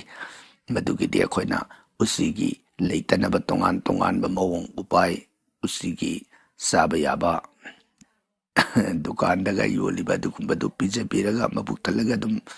ꯆꯠꯆꯈꯤꯅꯤ ꯍꯥꯏꯅ ꯋꯥꯐꯝꯁꯤ ꯊꯝꯖꯔꯤ ꯊꯥꯒꯠꯆꯔꯤ ꯁꯣꯃꯣꯂꯥ ꯊꯤꯉꯣꯝ ꯇꯥꯏꯅꯔꯛꯄꯗ ꯉꯁꯤꯒꯤ 23ꯁꯨꯕꯗ ꯂꯧꯈꯠꯆꯔꯤꯕꯁꯤꯅ ꯁꯤꯕꯔꯥꯖ ꯀꯣꯟꯁꯝ ꯕꯥꯁꯇꯨ ꯄꯨꯔꯨꯁꯥꯌ ꯅꯃꯍꯥ ꯊꯥꯒꯠꯆꯔꯤ ꯕꯥꯁꯇꯨ ꯄꯨꯔꯨꯁꯄꯨ ꯈꯨꯔꯨꯝꯕꯤꯔꯛꯄ ꯑꯁꯤꯒ ꯆꯞ ꯃꯥꯟꯅꯅ ꯎꯁꯥꯔꯥꯅꯤ ꯍꯨꯏꯗ꯭ꯔꯣꯝꯅꯁꯨ ꯕꯥꯁꯇꯨ ꯗꯦꯕꯕꯨ ꯈꯨꯔꯨꯝꯕꯤꯔꯛꯄꯒꯤ ꯄꯣꯁ ꯑꯁꯤꯃ ꯊꯥꯒꯠꯄꯤꯔꯛꯏ ꯊꯥꯒꯠꯆꯔꯤ ꯇꯥꯏꯅꯔꯛꯄꯗ ꯉꯁꯤꯒꯤ 25ꯁꯨꯕꯗ ꯂꯧꯈꯠꯆꯔꯤꯕꯁꯤꯅ ꯒ꯭ꯌꯥꯅꯦꯁꯣꯔꯤ ꯂꯥꯏꯁ꯭ꯔꯝ ꯊꯦꯡꯛ ꯌꯨ ꯑꯩꯒ꯭ꯌꯥ ꯔꯅꯗꯦꯕ ꯈꯨꯔꯨꯝꯖꯔꯤ ꯋꯦꯜꯀꯝ ꯑꯩꯈꯣꯏꯒꯤ ꯃꯥꯏꯀꯩꯗꯒꯤꯁꯨ ꯊꯥꯒꯠꯄꯤꯔꯛꯄ ꯇꯔꯥꯝꯅ ꯑꯣꯛꯆꯔꯤ ꯈꯨꯔꯨꯝꯕꯤꯔꯛꯄꯒꯤꯗꯃꯛꯁꯨ ꯇꯔꯥꯝꯅ ꯈꯨꯔꯨꯝꯕ ꯑꯣꯛꯆꯔꯤ ꯇꯥꯏꯅꯔꯛꯄꯗ ꯉꯁꯤꯒꯤ 23ꯁꯨꯕꯗ ꯂꯧꯈꯠꯆꯔꯤꯕꯁꯤꯅ ꯌꯨꯝꯂꯦꯝꯕꯝ ꯁꯩꯂꯕꯇꯤ ꯑꯩꯒ꯭ꯌꯥꯕꯨ ꯊꯥꯒꯠꯆꯔꯤ ꯏꯀꯥꯏ ꯈꯨꯝꯅꯖꯔꯤ ꯈꯨꯔꯨꯝꯖꯔꯤ ꯑꯩꯈꯣꯏꯒꯤ ꯃꯥꯏꯀꯩꯗꯒꯤꯁꯨ ꯌꯨꯝꯂꯦꯝꯕꯝ ꯁꯩꯇꯕꯇꯤ ꯊꯥꯒꯠꯆꯕ ꯐꯣꯡꯗꯣꯛꯆꯔꯤ ꯊꯥꯒꯠꯄꯤꯔꯛꯄꯒꯤꯗꯃꯛ ꯏꯀꯥꯏ ꯈꯨꯝꯅꯕꯤꯔꯛꯄꯒꯤꯗꯃꯛ ꯏꯀꯥꯏ ꯈꯨꯝꯅꯕꯣꯠꯆꯔꯤ ꯈꯨꯔꯨꯝꯕꯤꯔꯛꯄꯒꯤꯗꯃꯛꯁꯨ ꯈꯨꯔꯨꯝꯖꯔꯤ ꯍꯥꯏꯗꯅ ꯊꯝꯖꯔꯤ ꯇꯥꯏꯅꯔꯛꯄꯗ ꯉꯁꯤꯒꯤ 28ꯁꯨꯕꯗ ꯂꯧꯈꯠꯆꯔꯤꯕꯁꯤꯅ ꯃꯦꯔꯤꯅꯥ ꯄꯨꯌꯥꯝ ꯑꯣꯖꯥꯕꯨ ꯈꯨꯔꯨꯝꯖꯔꯤ ꯍꯥꯏꯅꯤꯡꯉꯥꯏ ꯂꯩꯇꯅ ꯊꯥꯒꯠꯆꯔꯤ ꯑꯩꯈꯣꯏꯒꯤ ꯃꯥꯏꯀꯩꯗꯒꯤ ꯈꯨꯔꯨꯝꯕꯤꯔꯛꯄ ꯇꯔꯥꯝꯅ ꯑꯣꯛꯆꯔꯤ ꯑꯃꯗꯤ ꯊꯥꯒꯠꯆꯔꯤ ꯑꯣꯖꯥ ꯃꯟꯇ꯭ꯔꯁꯤ ꯁꯣꯟꯗꯨꯅ ꯄꯨꯖꯥ ꯀꯠꯆꯕꯗ ꯅꯨꯄꯤꯅ ꯄꯨꯖꯥ ꯀꯠꯆꯕ ꯌꯥꯒꯗ꯭ꯔꯥ ꯑꯗꯨꯒ ꯅꯨꯃꯤꯠ ꯊꯥꯕꯥꯟꯁꯨ ꯈꯪꯖꯒꯦ ꯑꯣꯖꯥꯕꯨ ꯈꯨꯔꯨꯝꯖꯔꯤ ꯀꯔꯤꯒꯤ ꯌꯥꯗꯗꯒꯦ ꯅꯨꯄꯤ ꯅꯨꯄꯥ ꯍꯥꯏꯕ ꯂꯩꯇꯦ ꯏꯁꯣꯔꯒꯤ ꯁꯦꯕꯥꯗ ꯂꯣꯏꯅ ꯈꯨꯔꯨꯝꯖꯕ ꯅꯤꯡꯖꯕ ꯀꯔꯤꯝꯇ ꯑꯀꯥꯏꯕ ꯂꯩꯇꯦ ꯅꯨꯃꯤꯠ ꯊꯥꯕꯥꯟꯒꯤ ꯋꯥꯁꯤꯗꯤ ꯇꯠꯅꯗꯕ ꯍꯥꯏꯕꯒꯤ ꯋꯥ ꯀꯔꯤꯝ ꯂꯩꯇꯦ ꯑꯩꯈꯣꯏꯅ ꯅꯤꯇꯤꯒꯤ ꯌꯨꯝꯒꯤ ꯏꯁꯣꯔꯗ ꯙꯨꯞ ꯊꯥꯎꯃꯩ ꯀꯠꯆꯔꯤꯕꯗꯨꯅꯤ ꯆꯞ ꯃꯥꯟꯅꯩ ꯑꯗꯨꯒ ꯖꯨꯃꯥꯡ ꯀꯩꯃꯥꯡ ꯂꯩꯇꯕ ꯅꯨꯃꯤꯠꯇꯒꯤ ꯍꯧ ꯄꯤꯕꯅꯗꯤ ꯈ꯭ꯋꯥꯏꯗꯒꯤ ꯐꯩ ꯁꯨꯝ ꯑꯣꯏꯗꯅ ꯊꯝꯖꯒꯦ ꯑꯗꯨꯒ ꯉꯁꯤꯒꯤ 29ꯁꯨꯕꯗ ꯂꯧꯈꯠꯆꯔꯤꯕꯁꯤꯅ C.S. ꯀꯤꯔꯟꯃꯥꯂꯥ ꯈꯨꯔꯨꯝꯖꯔꯤ ꯊꯦꯡꯛ ꯌꯨ ꯑꯩꯒ꯭ꯌꯥ ꯑꯩꯈꯣꯏꯒꯤ ꯃꯥꯏꯀꯩꯗꯒꯤꯁꯨ ꯊꯦꯡꯛ ꯌꯨ ꯍꯥꯏꯅ ꯊꯝꯖꯔꯤ ꯇꯥꯏꯅꯔꯛꯄꯗ ꯉꯁꯤꯒꯤ 28ꯁꯨꯕꯗ ꯂꯧꯈꯠꯆꯔꯤꯕꯁꯤꯅ ꯍꯧꯊꯕꯤ ꯑꯣꯖꯥꯕꯨ ꯑꯍꯥꯟꯕ ꯑꯣꯏꯅ ꯈꯨꯔꯨꯝꯖꯔꯤ ꯑꯩꯈꯣꯏꯒꯤ ꯃꯥꯏꯀꯩꯗꯒꯤꯁꯨ ꯑꯍꯥꯟꯕ ꯑꯣꯏꯅ ꯇꯔꯥꯝꯅ ꯑꯣꯛꯆꯔꯤ ꯇꯥꯛꯄꯤꯌꯨ ꯍꯧꯊꯕꯤ ꯀꯔꯝꯕ ꯋꯥꯐꯝ ꯑꯣꯖꯥ ꯌꯨꯝꯒꯤ ꯆꯤꯡꯈꯩ ꯄꯥꯡꯕꯗ ꯏꯁꯇꯤꯌꯔ ꯁꯦꯝꯕ ꯌꯨꯝꯗꯨ ꯑꯋꯥ ꯑꯅꯥ ꯇꯥꯏ ꯍꯥꯏꯅꯩ ꯑꯩꯈꯣꯏꯒꯤꯗꯤ ꯊꯝꯂꯨꯔꯦ ꯑꯋꯥꯕꯁꯨ ꯇꯥꯔꯦ ꯕꯥꯁꯇꯨ ꯄꯨꯖꯥꯁꯤ ꯇꯧꯔꯒ ꯌꯥꯒꯗ꯭ꯔꯥ ꯁꯅꯥꯃꯍꯤꯗ ꯇꯧꯒꯗ꯭ꯔꯥ ꯊꯣꯏꯗꯤꯡ ꯀꯠꯄ ꯌꯥꯕ꯭ꯔꯥ ꯈꯪꯖꯗꯗꯨꯅ ꯍꯪꯖꯕꯅꯤ ꯑꯃꯨꯛꯇꯪ ꯇꯥꯛꯄꯤꯌꯨ ꯍꯧꯊꯕꯤ ꯏꯁꯇꯤꯌꯥꯔꯒꯤ ꯋꯥꯐꯝꯁꯤꯗꯤ ꯈꯪꯗꯗꯅ ꯊꯝꯃꯨꯔꯦ ꯍꯥꯏꯕꯅꯤ ꯀꯔꯤꯁꯨ ꯀꯥꯏꯗꯦ ꯈꯪꯅꯕꯨ ꯑꯣꯏꯔꯣ ꯈꯪꯗꯅꯕꯨ ꯑꯣꯏꯔో ꯃꯗꯨꯗ ꯊꯣꯏꯗꯣꯛꯅ ꯀꯥꯏꯗꯦ ꯍꯥꯏꯅ ꯊꯝꯖꯒꯦ ꯃꯥꯒꯤ ꯅꯤꯌꯣꯝ ꯍꯥꯏꯕꯕꯨꯗꯤ ꯂꯩ ꯑꯗꯨꯕꯨ ꯂꯩꯈ꯭ꯔꯕꯅꯤꯅ ꯂꯩꯖꯔꯁꯅꯨ ꯕꯥꯁꯇꯨ ꯗꯦꯕ ꯄꯨꯖꯥ ꯑꯁꯤ ꯅꯨꯡꯁꯤꯅ ꯇꯧꯔꯕ ꯃꯇꯝꯗ ꯁꯣꯏꯗꯅ ꯌꯨꯝꯗꯨꯒꯤ ꯁꯣꯏꯈꯤꯕ ꯂꯥꯟꯈꯤꯕ ꯄꯨꯝꯅꯃꯛ ꯑꯗꯨꯕు ꯉꯥꯛꯄꯤꯌꯨ ꯍꯥꯏꯕꯒꯤꯗꯃꯛꯅꯦ ꯃꯥꯕꯨ ꯈꯨꯔꯨꯝꯖꯒꯗꯧꯔꯤꯕꯁꯤ ꯑꯗꯨꯅ ꯃꯥꯕꯨ ꯄꯨꯖꯥ ꯅꯨꯡꯁꯤꯅ ꯇꯧꯕꯤꯌꯨ ꯀꯠꯄꯤꯌꯨ ꯑꯗꯨꯒ ꯁꯅꯥꯃꯍꯤꯗ ꯇꯧꯒꯗ꯭ꯔꯥ ꯁꯅꯥꯃꯍꯤꯗ ꯇꯧꯔꯣ ꯌꯥꯔꯦ ꯌꯨꯝꯖꯥꯏꯗ ꯇꯧꯔꯣ ꯌꯥꯔꯦ ꯅꯠꯇ꯭ꯔꯒꯅ ꯃꯥꯒꯤ ꯄꯤꯔꯤꯕ ꯃꯥꯏꯀꯩꯁꯤꯡ ꯆꯤꯡꯈꯩ ꯕꯩꯔꯝ ꯀꯧꯕ꯭ꯔꯨ ꯃꯐꯝꯁꯤꯡ ꯑꯗꯨꯗ ꯑꯃꯗ ꯍꯦꯛꯇ ꯇꯧꯕ ꯌꯥꯕꯒꯤ ꯋꯥꯐꯝ ꯑꯗꯨ ꯊꯝꯕꯤꯔꯝꯃꯤ ꯑꯗꯨꯒ ꯊꯣꯏꯗꯤꯡ ꯀꯠꯄ ꯍꯥꯏꯔꯤꯕꯁꯤ ꯃꯗꯨꯗ ꯀꯔꯤꯝꯇ ꯑꯀꯥꯏꯕ ꯂꯩꯇꯦ ꯂꯥꯏꯔꯤꯛꯅ ꯀꯠꯂꯨ ꯍꯥꯏꯅ ꯄꯤꯔꯝꯕꯗꯨꯕꯨꯅꯤ ꯊꯣꯏꯗꯤꯡꯗꯨ ꯃꯉꯣꯟꯗ ꯀꯠꯀꯗꯕꯁꯨ ꯅꯠꯇꯦ ꯃꯩꯗ ꯊꯣꯏꯗꯤꯡ ꯑꯗꯣ ꯆꯥꯛꯍꯟꯒꯗꯣꯏꯅꯤ ꯆꯦꯡꯒ ꯂꯣꯏꯅꯅ ꯑꯗꯨꯅ ꯃꯁꯤꯒꯤꯗꯃꯛ ꯋꯥꯍꯪ ꯄꯨꯈꯠꯄꯤꯔꯛꯄ ꯍꯧꯊꯕꯤꯕꯨ ꯑꯃꯨꯛꯀꯁꯨ ꯍꯟꯅ ꯊꯥꯒꯠꯆꯔꯤ ꯇꯥꯏꯅꯔꯛꯄꯗ ꯉꯁꯤꯒꯤ 30ꯁꯨꯕꯗ ꯂꯧꯈꯠꯆꯔꯤꯕꯁꯤꯅ ꯖꯦꯛ ꯃꯣꯏꯔꯥꯡꯆꯥ ꯙꯥꯔꯅꯗꯦꯕ ꯃꯟꯇ꯭ꯔꯁꯤꯡꯁꯤ ꯏꯔꯒ ꯄꯤꯕꯤꯔꯕꯗꯤ ꯍꯦꯟꯅ ꯅꯨꯡꯉꯥꯏꯖꯒꯅꯤ꯫ ꯖꯦꯛ ꯋꯥꯐꯝꯁꯤ ꯃꯊꯛꯇꯁꯨ ꯊꯝꯖꯈꯤꯕꯗꯨꯅꯤ ꯃꯟꯇ꯭ꯔ ꯏꯔꯒ ꯄꯤꯕ ꯌꯥꯏ꯫ ꯃꯟꯇ꯭ꯔ ꯏꯔꯒ ꯄꯤꯕꯗꯨꯅ ꯇꯧꯕ ꯃꯇꯝꯗ ꯅꯤꯌꯣꯝ ꯍꯥꯏꯕꯗꯨꯃ ꯚꯥꯞ ꯇꯥꯗ꯭ꯔꯒꯗꯤ ꯇꯧꯔꯨꯔꯤꯕꯗꯨꯒꯤ ꯀꯥꯟꯅꯐꯝ ꯈꯪꯗ꯭ꯔꯒꯗꯤ ꯑꯔꯦꯝꯕꯗ ꯇꯥꯒꯅꯤ ꯍꯥꯏꯅ ꯈꯟꯖꯗꯨꯅ ꯍꯥꯏꯖꯈꯤꯕꯗꯨꯅꯤ꯫ ꯄꯥꯝꯕꯤꯔꯒꯗꯤ ꯄꯤꯖꯔꯛꯀꯦ, ꯋꯥꯆꯞꯇ ꯑꯗꯨꯝ ꯍꯥꯏꯕꯤꯔꯛꯎ, ꯄꯤꯖꯒꯦ꯫ ꯇꯧꯔꯨꯔꯒ ꯍꯌꯦꯡ ꯐꯕ ꯐꯠꯇꯕꯒꯤ ꯄꯣꯠꯇꯨꯃꯗꯤ ꯑꯩ ꯈꯪꯖꯗꯦ ꯁꯨꯝ ꯑꯣꯏꯅ ꯊꯝꯖꯔꯤ꯫ ꯑꯗꯨꯒ 38 ꯁꯨꯕꯗ ꯂꯧꯈꯠꯆꯔꯤꯕꯁꯤꯅ ꯑꯔꯤꯕꯝ ꯕꯤꯅꯥꯔꯥꯅꯤ ꯗꯦꯕꯤ꯫ ꯇꯥꯛꯄꯤꯌꯨ ꯕꯤꯅꯥꯔꯥꯅꯤ, ꯍꯔꯦ ꯀ꯭ꯔꯤꯁꯅ ꯑꯣꯖꯥꯕꯨ ꯈꯨꯔꯨꯝꯖꯔꯤ, ꯑꯩꯈꯣꯏꯒꯤ ꯃꯥꯏꯀꯩꯗꯒꯤ ꯈꯨꯔꯨꯝꯕꯤꯔꯛꯄ ꯇꯔꯥꯝꯅ ꯑꯣꯛꯆꯔꯤ꯫ ꯍꯔꯦ ꯀ꯭ꯔꯤꯁꯅ, ꯑꯩꯒꯤ ꯏꯆꯥꯁꯦ ꯑꯦꯛꯖꯥꯝ ꯊꯥꯕꯗ ꯃꯥꯔꯛ ꯑꯃ ꯋꯥꯠꯄꯗꯒꯤ ꯐꯦꯜ ꯑꯣꯏꯍꯧꯔꯦ꯫ ꯃꯁꯤꯕꯨ ꯀꯔꯤ ꯑꯌꯦꯠ ꯑꯄꯟ ꯂꯩꯕꯗꯒꯤꯅꯣ? ꯀꯔꯤ ꯄ꯭ꯔꯇꯤꯀꯥꯔ ꯇꯧꯔꯒ ꯀꯣꯛꯆꯒꯅꯤ? ꯏꯆꯥꯁꯦ ꯀꯟꯅꯗꯤ ꯍꯣꯠꯅꯖꯕꯅꯤ, ꯏꯆꯥꯒꯤ ꯑꯋꯥꯕꯁꯤ ꯎꯕꯗ ꯋꯥꯖꯩ꯫ ꯑꯔꯤꯕꯝ ꯕꯤꯅꯥꯔꯥꯅꯤ, ꯖꯒꯠꯁꯤ ꯃꯥꯏꯊꯤꯕꯅ ꯃꯥꯏ ꯄꯥꯛꯄꯒꯤ ꯑꯆꯧꯕ ꯈꯣꯡꯐꯝ ꯑꯃꯅꯤ ꯍꯥꯏꯗꯅ ꯍꯥꯏꯅꯕ ꯂꯩ꯫ ꯑꯗꯨꯒꯨꯝꯗꯅ ꯍꯣꯠꯅꯍꯟꯕꯤꯌꯨ꯫ ꯍꯣꯏ, ꯃꯥꯒꯤ ꯂꯩꯔꯤꯕ ꯈꯣꯡꯐꯝ ꯑꯗꯨꯗ ꯒ꯭ꯔꯍꯒꯤ ꯗꯁꯥꯒꯤ ꯈꯣꯡꯐꯝꯗ ꯀꯔꯤ ꯑꯄꯟ ꯑꯌꯦꯠꯄ ꯂꯩꯕꯅꯣ ꯍꯥꯏꯕꯗꯨꯃꯗꯤ ꯑꯃꯨꯛꯇꯪ ꯌꯦꯡꯊꯣꯛꯄꯤꯔꯒ ꯃꯥꯒꯤ ꯍꯣꯠꯅꯕꯗꯨꯗꯤ ꯅꯤꯡꯍꯟꯅꯗꯅꯕ ꯃꯥꯏ ꯊꯤꯕꯗꯨꯅ ꯑꯩꯒꯤ ꯑꯆꯧꯕ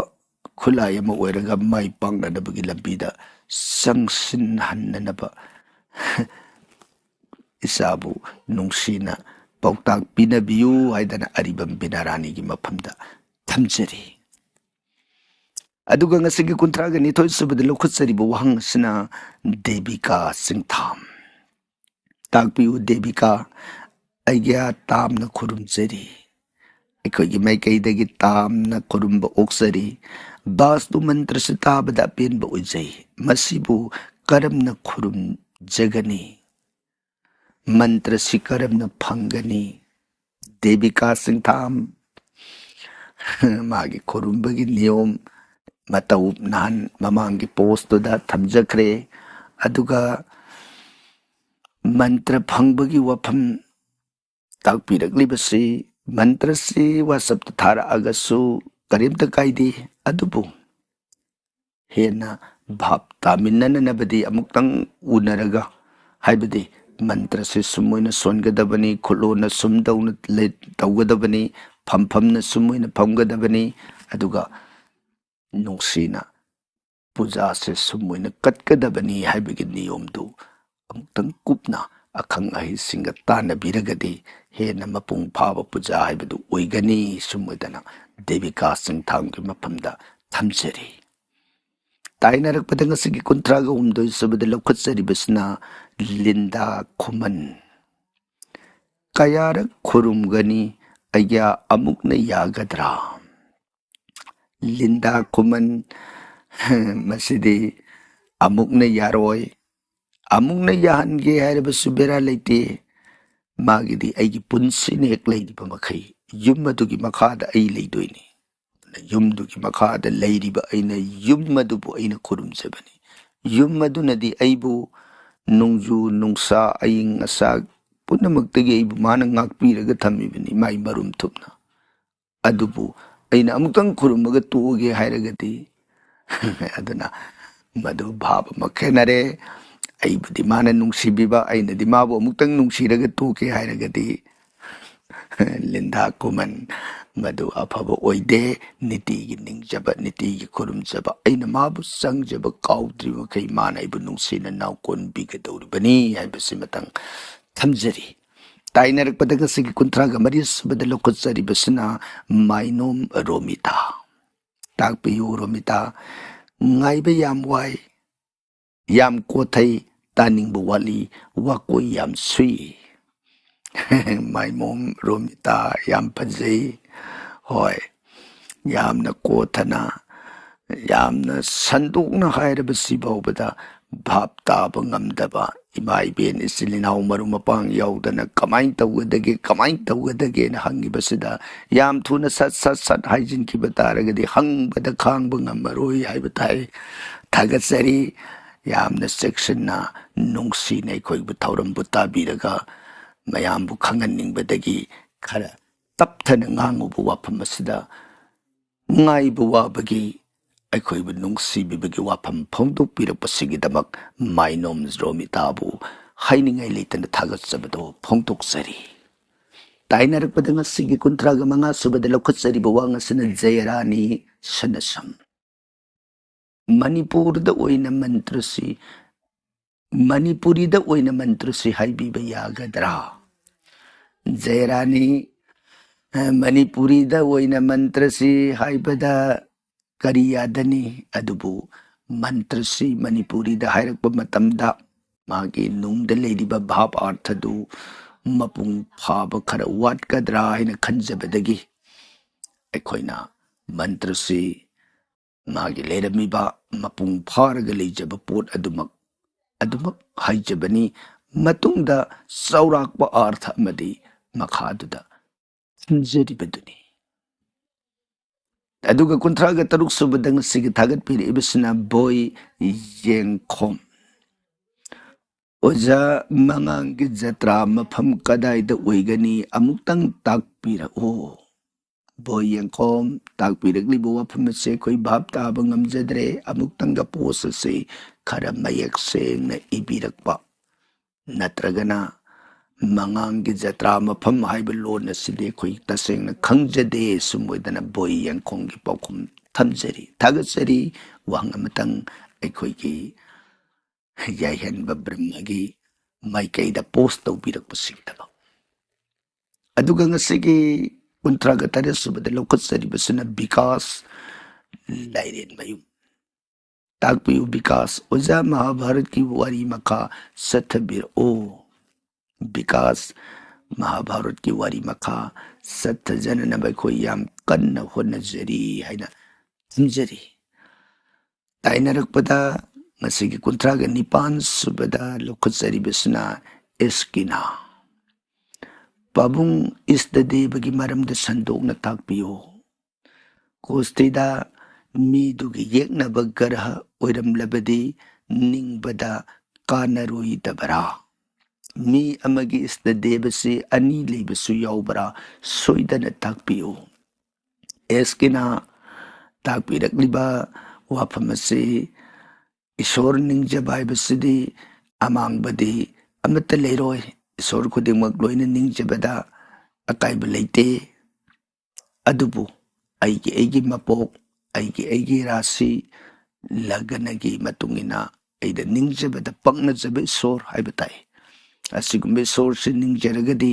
ईश्वर अतई निंगबदा कानबदुदगी आइगी हेना पक्नजब ईश्वर दो निंगगदी ऐना ngangjabadda ऐना हाइजबा ऐना संगजबदुदा खरी हेना ऐगिदम खनबीबा हाइबताई मधुबनी अखोइना ईश्वर मागा चानजबा ईश्वर हाइदना येंगइबसी अनि लेबा याउबरा याउई अनि लेबसी मधु अनि लेबा याउरबसु अनिमक निंगबसु याइ नत्रगा अमखक्तदुम निंगजरबसु थक्दोना अकाइबा लेते सुमोइदना एस्किनागी पाउखुम थमजरी ताइनरकपदा ngasiगी कुंथ्रागा मापन सुबदा लौखतसरिबा वांगसना भानुबती युरेम्बम ताकपियु भानुबती ओजा अंगांग सिपोकपदा इपान थाबा स्वस्ति पूजा तौहौद्रे सही मंगा सुरे हौजिक तौबा याखिगदरा भानुबती अंगांग सही मंगा सुरे स्वस्ति पूजा तौहौद्रे हाइबसी हौजिक तौरुबदी थोइदोंना अर्थ लेररोय हाइना पाउखुमसी समना थमजरगे हाइबदी स्वस्ति पूजा हाइरिबसी अंगांग पोकपा नुमित्तगी तरुकनी सनबा नुमित्ता स्वस्ति देवी हाइना कुबी लाइरेमबिसे युम मदुदा अंगांग दुबु मंगोन पिबिगे हाइदना मसाना मखोंग थोंग लाक नुमित्तुदा पूजा दुमगा आइना नुक्सिना कच्चा होरगदी अपु मंगोन दु फंगी हाइबा नुमित्तुदा पूजा दु कलहौद्रबनिना हौजिक कल्लुबददी स्वस्ति देवी लाइरेमबिदु लारोय लाक्त्रगदी अर्थ दु लेतबा हाइबताई ꯅꯨꯡꯉꯥꯏꯖꯩ ꯋꯥꯍꯪꯁꯤꯃ ꯄꯨꯈꯠꯄꯤꯔꯛꯄꯒꯤꯗꯃꯛ ꯊꯥꯒꯠꯆꯔꯤ ꯇꯥꯏꯅꯔꯛꯄꯗ ꯉꯁꯤꯒꯤ ꯅꯤꯐꯨ ꯁꯨꯕꯗ ꯂꯧꯈꯠꯆꯔꯤꯕꯁꯤꯅ ꯖꯣꯏ ꯊꯣꯉꯥꯝ ꯄꯥꯕꯨꯡ ꯌꯨꯝꯒꯤ ꯅꯣꯔꯠ ꯏꯁꯇ ꯁ꯭ꯇꯦꯌꯔ ꯍꯥꯞꯄꯁꯤ ꯑꯀꯥꯏꯕ ꯂꯩꯕ꯭ꯔꯥ ꯖꯣꯏ ꯊꯣꯉꯥꯝ ꯅꯣꯔꯠ ꯏꯁꯇ ꯁ꯭ꯇꯦꯌꯔ ꯍꯥꯞꯄꯁꯤ ꯑꯀꯥꯏꯕ ꯍꯥꯏꯕꯕꯨ ꯉꯁꯥꯏꯒꯤ ꯕꯥꯁꯇꯨꯗꯦꯕꯒꯤ ꯀꯣꯛꯀꯤ ꯃꯐꯝ ꯑꯣꯏꯕꯗꯨ ꯑꯗꯨꯅ ꯃꯁꯤꯗ ꯍꯥꯞꯇꯕꯅ ꯐꯒꯗ꯭ꯔꯥ ꯍꯥꯏꯕꯗꯨꯅꯤ ꯀꯔꯤꯒꯨꯝꯕꯗ ꯌꯨꯝꯒꯤ ꯐꯤꯔꯩꯗꯨꯅ ꯈꯨꯗꯣꯡ ꯆꯥꯗ꯭ꯔꯒꯗꯤ ꯑꯩꯅ ꯃꯥꯒꯤꯗꯃꯛꯅꯤ ꯍꯥꯏꯅ ꯃꯄꯥ ꯑꯃꯈꯛ ꯃꯥꯛ ꯇꯧꯔꯒ ꯊꯝꯕꯤꯔꯒ ꯄꯨꯝꯅꯃꯛꯁꯤ ꯃꯥꯒꯤ ꯃꯌꯨꯝꯅꯤ ꯑꯩꯅ ꯃꯥꯕꯨ ꯕꯦꯚꯥꯔ ꯇꯧꯕ ꯃꯥꯕꯨ ꯀꯥꯎꯗꯕ ꯃꯥꯒꯤꯗꯃꯛꯅꯤ ꯑꯩꯒꯤ ꯌꯨꯝꯒꯤ ꯐꯤꯔꯩꯁꯤꯅ ꯃꯐꯝꯁꯤ ꯌꯥꯗꯕꯗꯒꯤ ꯃꯥꯏꯀꯩꯁꯤꯗ ꯑꯩꯒꯤ ꯁ꯭ꯇꯦꯌꯔ ꯀꯥꯐꯝ ꯑꯩꯒꯤ ꯑꯁꯤꯒꯨꯝꯕ ꯈꯣꯡꯐꯝꯁꯤꯃ ꯇꯥꯗꯕ ꯌꯥꯔꯣꯏꯗꯧꯔꯦ ꯑꯗꯨꯅ ꯏꯕꯨꯡꯉꯣ ꯅꯌꯨꯝꯅꯤ ꯅꯌꯨꯝꯅꯤ ꯅꯔꯨꯝ ꯊꯨꯞꯅ ꯂꯩꯖꯕ ꯑꯩꯈꯣꯏꯅꯤ ꯑꯗꯨꯅ ꯏꯕꯨꯡꯉꯣꯒꯤꯗꯃꯛ ꯃꯄꯥꯁꯤꯃ ꯑꯩꯅ ꯀꯌꯥꯠ ꯃꯄꯥꯁꯤꯃ ꯈꯥꯛꯆꯔꯦ ꯑꯇꯩꯁꯦ ꯅꯅꯥꯏꯗ ꯁꯣꯏꯗ ꯉꯥꯝꯗꯕ ꯄꯤꯅꯕꯤꯌꯨ ꯍꯥꯏꯕ ꯆꯪꯖꯔꯒ ꯃꯇꯝꯗ ꯌꯥꯗꯕ ꯂꯩꯇꯦ ꯏꯁꯣꯔ ꯍꯥꯏꯕꯁꯤꯗꯤ ꯃꯥꯒꯤ ꯃꯔꯨꯝꯗꯨꯗꯅꯤ ꯏꯁꯣꯔ ꯑꯇꯩꯒ ꯃꯥꯟꯅꯗ꯭ꯔꯤ ꯌꯨꯝ ꯀꯣꯟꯕ ꯂꯥꯏ ꯍꯥꯏꯕꯁꯤꯗꯤ ꯑꯩꯅ ꯑꯇꯣꯞꯄ ꯃꯟꯗꯤꯔꯗꯗꯤ ꯑꯩꯅ ꯆꯃꯥꯡ ꯑꯃꯥꯡ ꯆꯥꯕ ꯐꯤꯁꯦꯠ ꯁꯦꯡꯗꯕ ꯁꯦꯠꯄ ꯑꯃ ꯌꯥꯔꯣꯏꯗꯣꯏꯅꯤ ꯌꯨꯝꯒꯤ ꯂꯥꯏꯗꯗꯤ ꯄꯨꯝꯅꯃꯛꯇꯨ ꯌꯥꯕꯤꯗꯣꯏꯅꯤ ꯃꯥꯅ ꯑꯗꯨꯅ ꯍꯥꯏꯔꯤꯕꯁꯤ ꯅꯤꯌꯣꯝꯒꯤ ꯋꯥꯅꯤ ꯍꯥꯏꯅ ꯁꯨꯝ ꯑꯣꯏꯗꯅ ꯊꯝꯖꯔꯤ ꯑꯗꯨꯒ ꯉꯁꯤꯒꯤ ꯅꯤꯐꯨꯒ ꯃꯥꯊꯣꯏ ꯁꯨꯕꯗ ꯂꯧꯈꯠꯆꯔꯤꯕꯁꯤꯅ ꯈꯣꯡꯕꯝ ꯁꯤꯟꯊꯥꯉꯝꯕꯤ ꯇꯥꯛꯄꯤꯌꯨ ꯁꯤꯟꯊꯥꯉꯝꯕꯤ ꯑꯣꯖꯥ ꯕꯥꯁꯇꯨꯗꯦꯕꯒꯤ ꯂꯣꯡꯅ ꯂꯩ ꯍꯥꯏꯕꯁꯤ ꯑꯇꯣꯞꯄ ꯕꯥꯁꯇꯨꯒꯤ ꯑꯣꯖꯥꯁꯤꯡꯅꯗꯤ ꯑꯁꯨꯝꯅ ꯍꯥꯏꯗꯦ ꯎꯞꯅ ꯂꯩ ꯍꯥꯏꯅ ꯇꯥꯛꯄꯤꯔꯦ ꯑꯣꯖꯥꯅ ꯑꯃꯨꯛꯇ ꯇꯥꯛꯄꯤꯌꯨ ꯕꯥꯁꯇꯨ ꯍꯥꯏꯕ ꯁꯤꯁꯇꯦꯝ ꯑꯁꯤꯗꯤ ꯃꯦꯟꯂꯦꯟ ꯏꯟꯗꯤꯌꯥꯗ ꯄ꯭ꯔꯥꯛꯇꯤꯁ ꯇꯧꯕꯅꯤ ꯁꯤꯟꯊꯥꯉꯝꯕꯤ ꯇꯥꯛꯄꯤꯔꯤꯕꯁꯤ ꯑꯇꯣꯞꯄ ꯑꯣꯖꯥꯁꯤꯡꯅ ꯍꯥꯏꯕꯗ ꯎꯞꯅ ꯂꯩ ꯍꯥꯏꯅ ꯍꯥꯏ ꯑꯩꯈꯣꯏꯅ ꯍꯥꯏꯕꯗꯅ ꯂꯣꯡꯅ ꯂꯩ ꯍꯥꯏꯕꯒꯤ ꯋꯥꯐꯝꯁꯤꯗ ꯆꯤꯡꯅꯕꯤꯕ ꯃꯥꯜꯂꯤ ꯑꯗꯨꯕꯨ ꯂꯥꯏꯔꯤꯛ ꯌꯥꯝꯕꯅꯤꯅ ꯑꯇꯣꯞꯄ ꯂꯥꯏꯔꯤꯛꯁꯤꯡꯗ ꯂꯩꯔꯝꯕ ꯍꯥꯏꯔꯝꯕ ꯃꯗꯨ ꯑꯩꯈꯣꯏ ꯊꯦꯡꯅꯖꯗ꯭ꯔꯦ ꯑꯩꯈꯣꯏꯒꯤꯗꯤ ꯑꯩꯈꯣꯏꯅ ꯊꯦꯡꯅꯖꯔꯤꯕ ꯂꯥꯏꯔꯤꯛꯁꯤꯗꯗꯤ ꯂꯣꯡꯅ ꯂꯩꯒꯗꯕꯅꯤ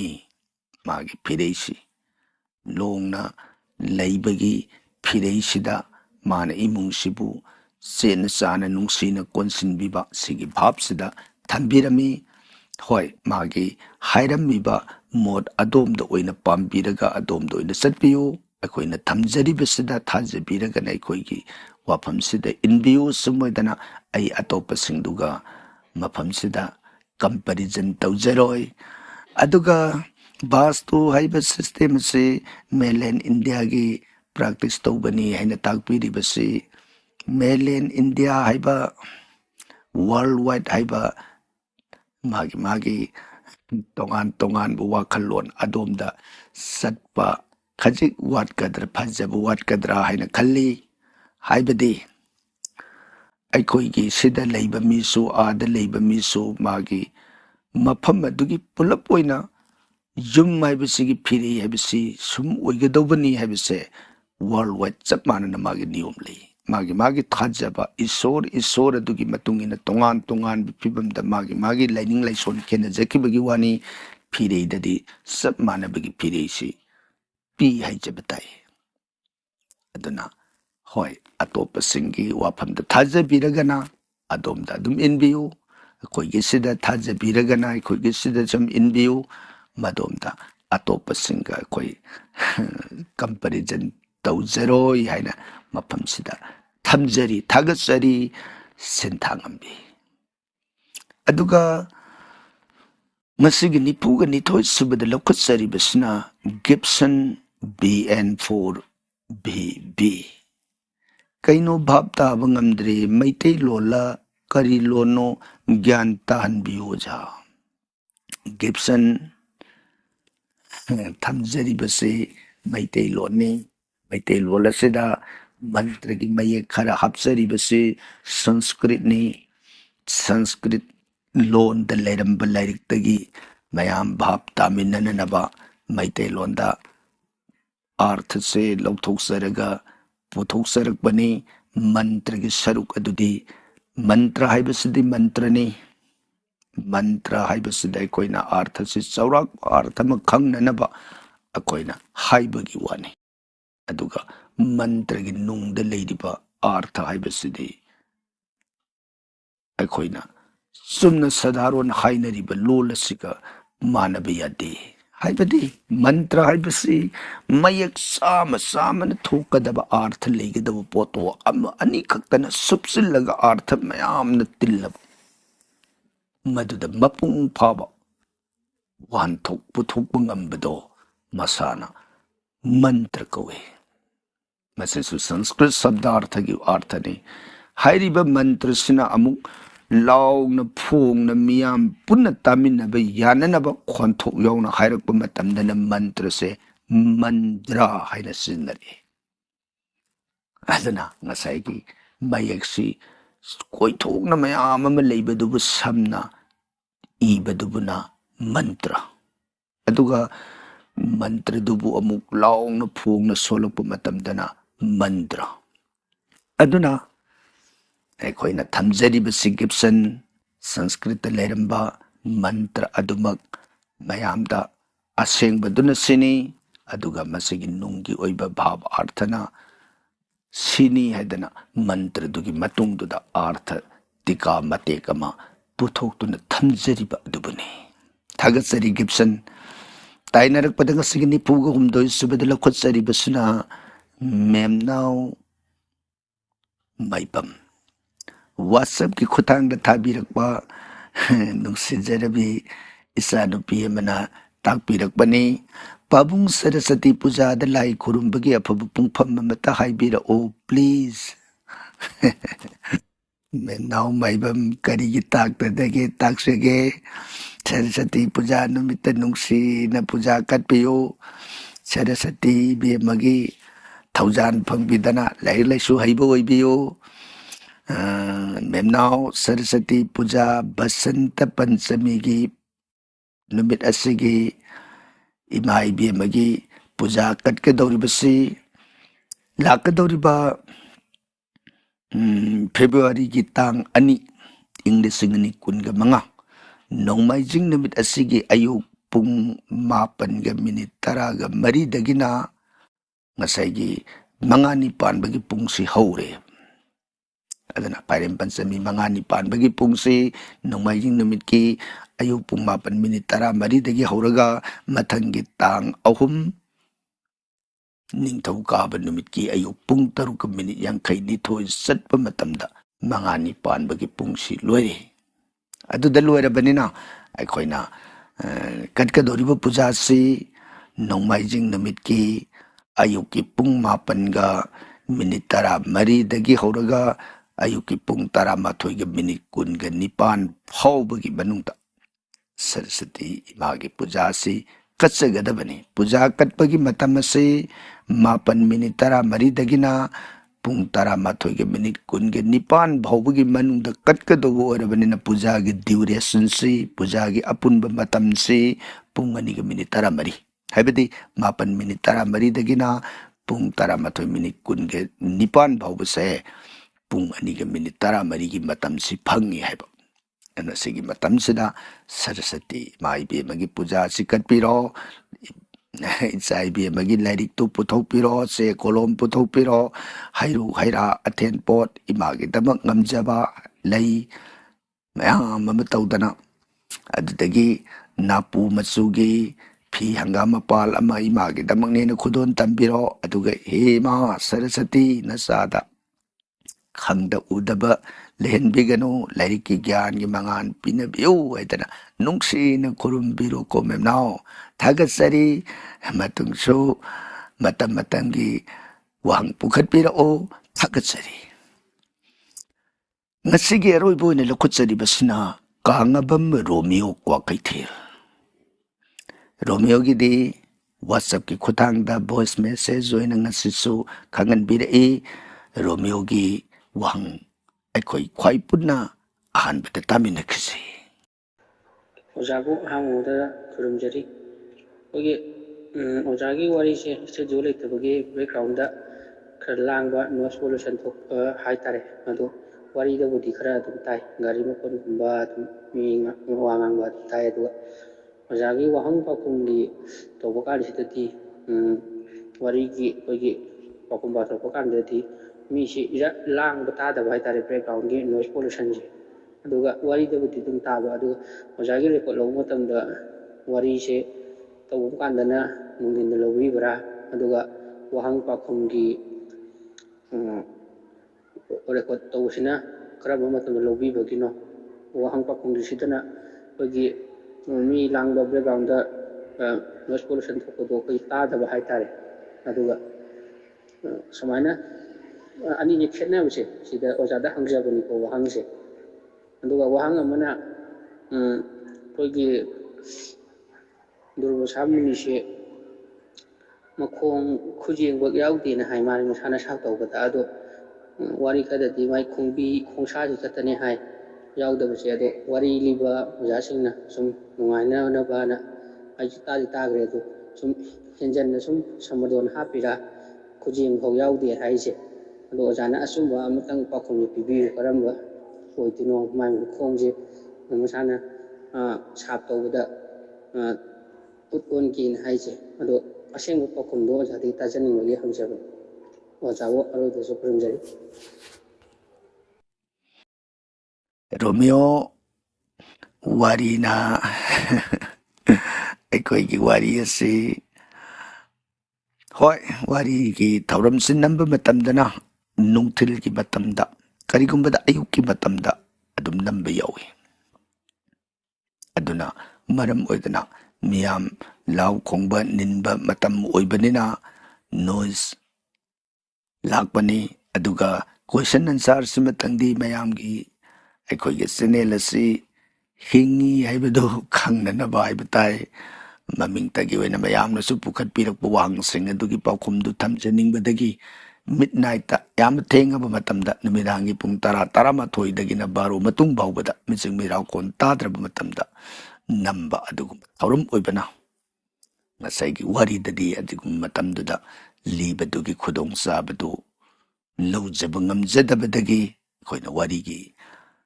ꯃꯇꯝ ꯈꯔꯒꯤ ꯑꯣꯏꯅ ꯂꯦꯞꯆꯕꯅꯤ꯫ ꯑꯗꯨꯒ ꯃꯈꯥꯗ ꯇꯥꯛꯄꯤꯔꯛꯂꯤꯕ ꯗꯨꯔꯕꯥꯁꯥꯒꯤ ꯋꯥꯐꯝꯁꯦ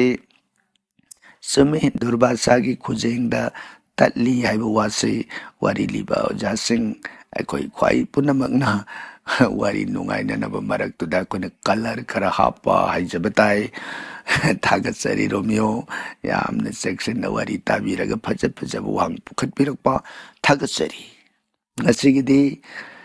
ꯋꯥꯍꯪ ꯄꯥꯎꯈꯨꯝꯒꯤ ꯊꯧꯔꯝ ꯃꯈꯥ ꯋꯥꯍꯪ ꯂꯩꯇ꯭ꯔꯕꯅ ꯈ꯭ꯋꯥꯏ ꯄꯨꯝꯅꯃꯛꯄꯨ ꯋꯥꯍꯪ ꯄꯨꯈꯠꯄꯤꯔꯛꯈꯤꯕ ꯑꯃꯗꯤ ꯇꯥꯕꯤꯔꯤꯕ ꯄꯨꯝꯅꯃꯛꯄꯨ ꯑꯔꯣꯏꯕꯁꯤꯗ ꯑꯃꯨꯛꯀꯁꯨ ꯍꯟꯅ ꯌꯥꯏꯍꯟꯕ ꯕ꯭ꯔꯍ꯭ꯃꯒꯤ ꯃꯥꯏꯀꯩꯗꯒꯤ ꯅꯣꯜꯂꯨꯛꯅ ꯈꯨꯔꯨꯝꯖꯔꯤ꯫